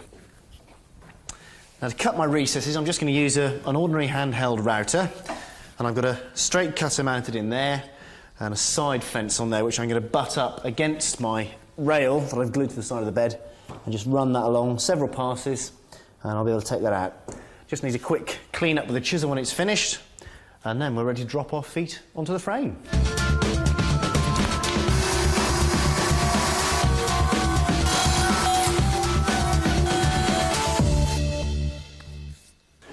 Right, so we're ready to assemble our bed frame.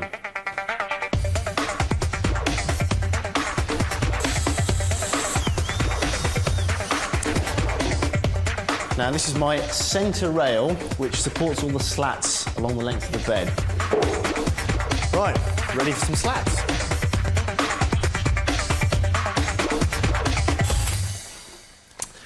Right, just got to finish that off. After the break, we'll be making our headboard, and I'll be giving you some tips on oiling, waxing and lacquering. See you then.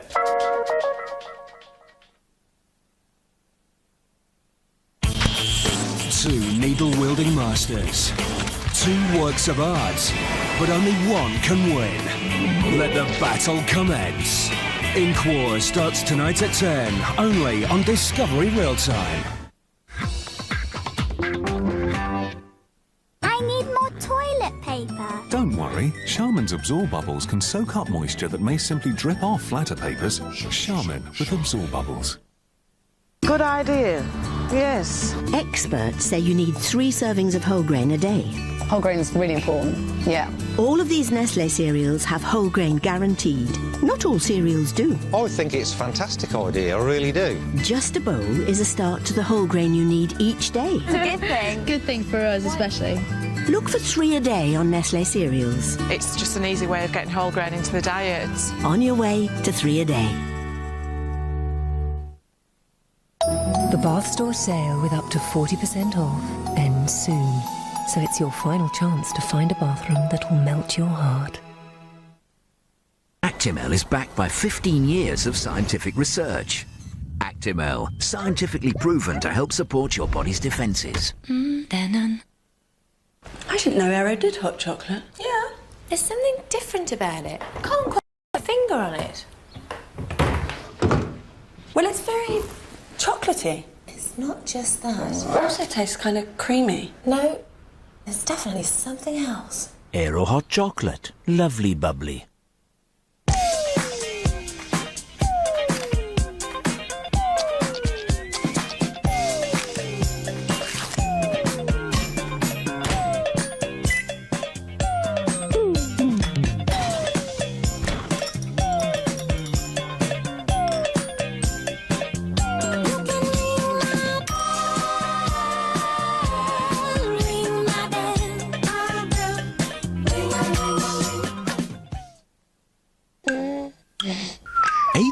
10 mums would happily recommend Johnson's Bedtime Bath and Lotion, the clinically proven routine to help babies sleep better.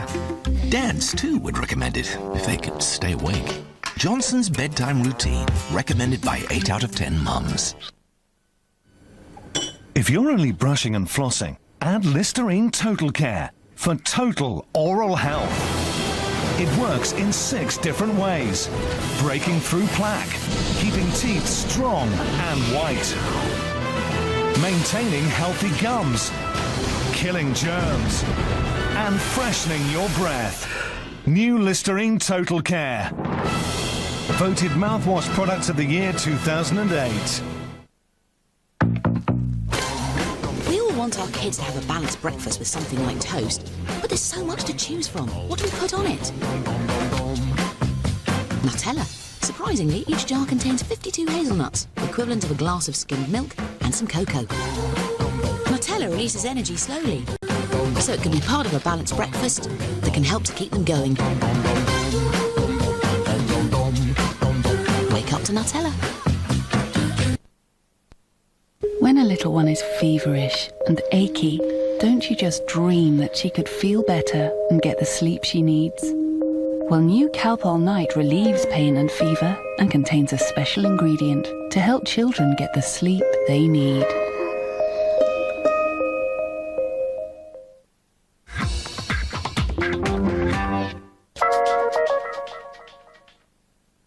Welcome back. For the past episode and a half, we've been making our wonderful bed. A little bit later on, we'll be having a masterclass in finishing, but first we've got to fabricate our headboard.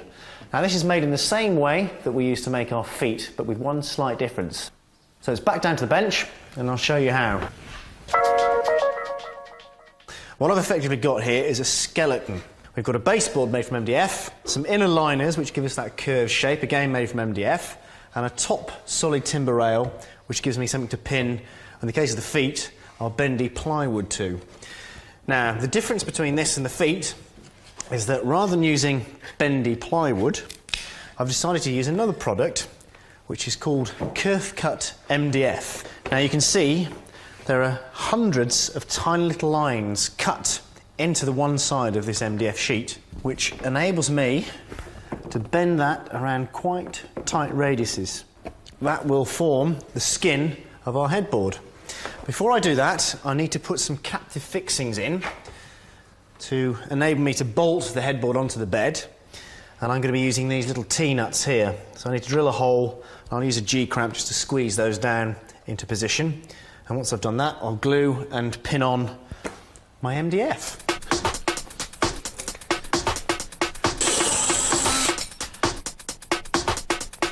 Now, the reason I use a G-clamp to fix those in is because they tend to stay in a little tighter into the hole, whereas if you hammer them in, they tend to come loose sometimes.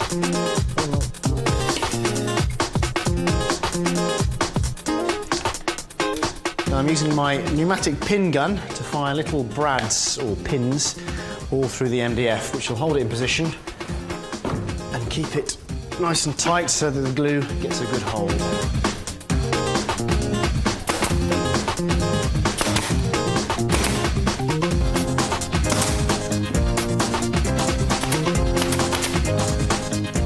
Right, I just need to trim off the excess with my jigsaw.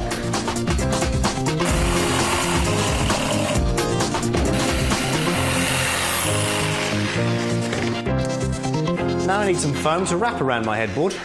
Lester, thank you very much. How did he know I was going to ask for that? Anyway, I got this foam from a foam supply shop. You can find them in the yellow pages, and they'll supply any size and thickness of material you want. Now, my first job is to roughly cut the ends to shape, and then I'm going to use some spray contact adhesive to fix that to my MDF headboard.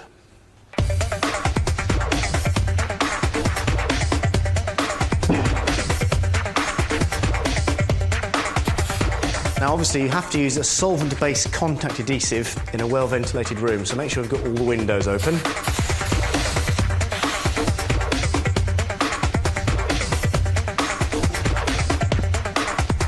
Now, what's that for, they cry? Another little tippy hint. Best tool I've found for trimming foam just a hacksaw blade.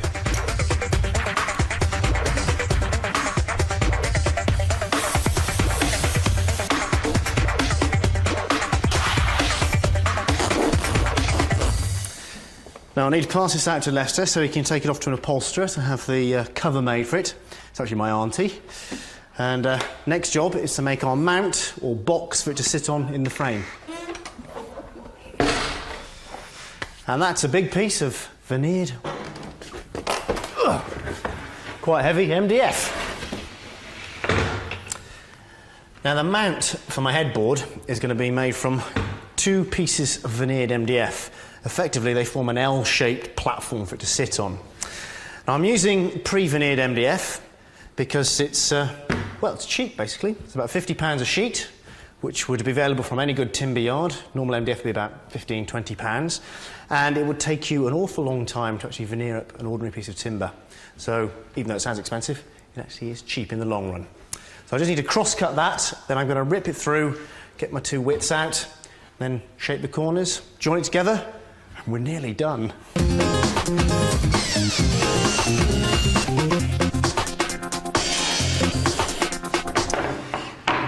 Now I need to profile the corners of my headboard mount.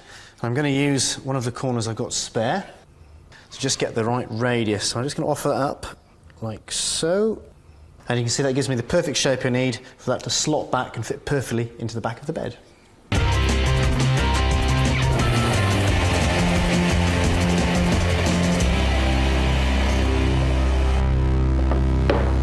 Now I need to join my 2 pieces together, and I'm going to use some hidden fixings called biscuit joints. And first of all, I'm going to be butting this piece onto that one, so I just need to put some little alignment marks fairly roughly where my biscuits are going to go. Next is the biscuit jointer. Again, very simple device. We've got a blade that's sat inside this housing, and it's got a fence onto the housing as well, which I'll just use to align the cut and basically just sink a groove into the 2 corresponding pieces. So let's get cutting some grooves.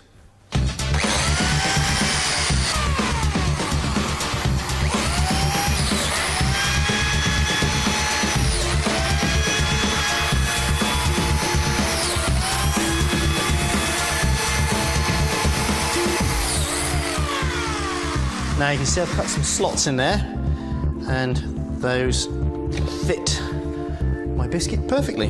So all I need to do now is put some glue into those corresponding pieces, and we're ready to put those 2 together.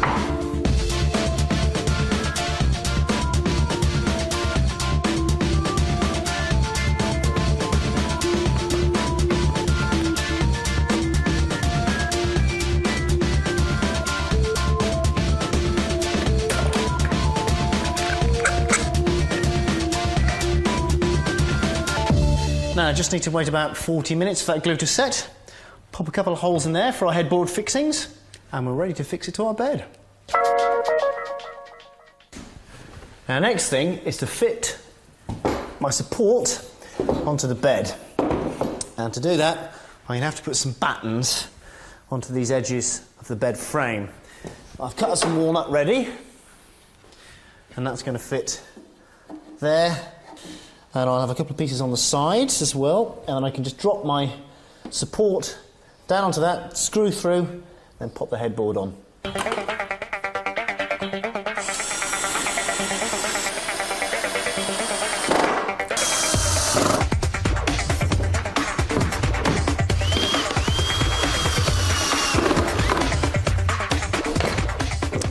Now let's just see what that headboard looks like.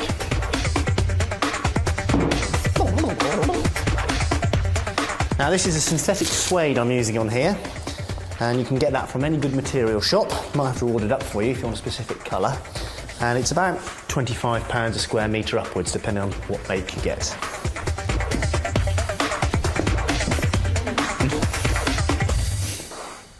Well, that looks great. I think my auntie's done a fantastic job there. One last job before we can put our finish on, and that's a really good sanding.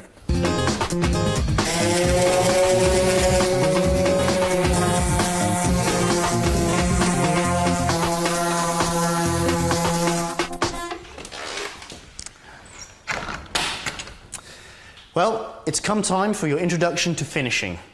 Now, there are several ways of finishing timber, and there are all different types of techniques you can use. We've got oils, waxes, lacquers and varnishes, and it all depends on the type of look you want to achieve. Now, I've got some pieces of timber that I prepared down here, and the first one I'm going to be starting with is this piece of maple. Now, maple's a very closed grain timber. It's very smooth naturally, and so I'm going to be using an oil to start with on this. So I just rub a bit on there. You can see how that affects the coloration of the timber, darkens it up slightly and creates a seal on the top. Now, if I spin that over, that's had a couple of coats on there already. That forms a natural looking finish on top of there. Now, oil's a really good finish, very easy to apply, and gives your timber a very flat finish. And we've come over here to this dark piece of oak here. Now, this is a slightly by-the-by trick here.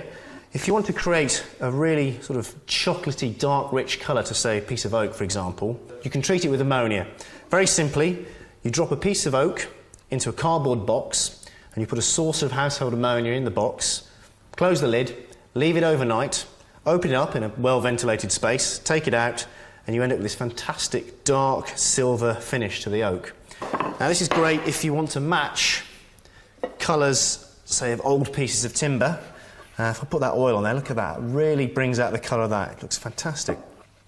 Now, the next finish is probably the easiest of the lot, and that's waxing.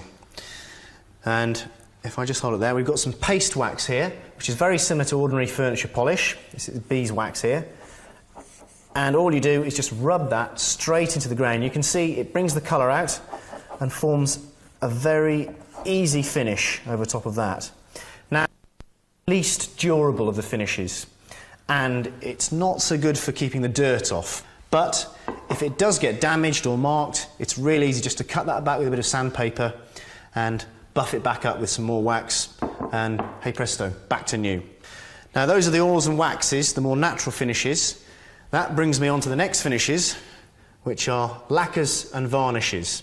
Now, the first one is a spray lacquer, which is used an awful lot in industry. It's a good durable finish and gives a smooth, easy, wipe clean surface to your timber. This brings me on to the final finish, which is varnishes. Now, these are common all garden brush applied tin varnishes, polyurethane. And one of the problems with applying a hand finished varnish is that the coating goes on quite thick and causes the timber beneath to nib up. In other words, you get little tiny bits sticking up, which you have to cut back each time.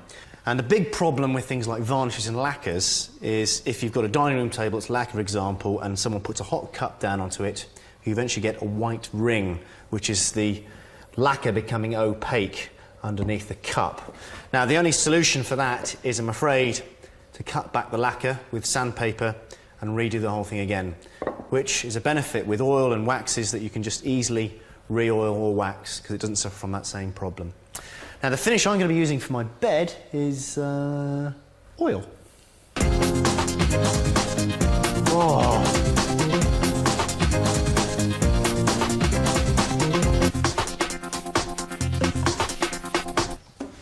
So there we have it, one delightful handmade double bed. Complete with synthetic suede padded headboard.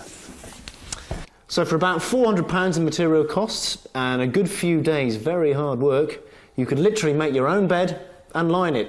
Till next time, bye-bye. Remember to always use the correct safety equipment when working with machinery.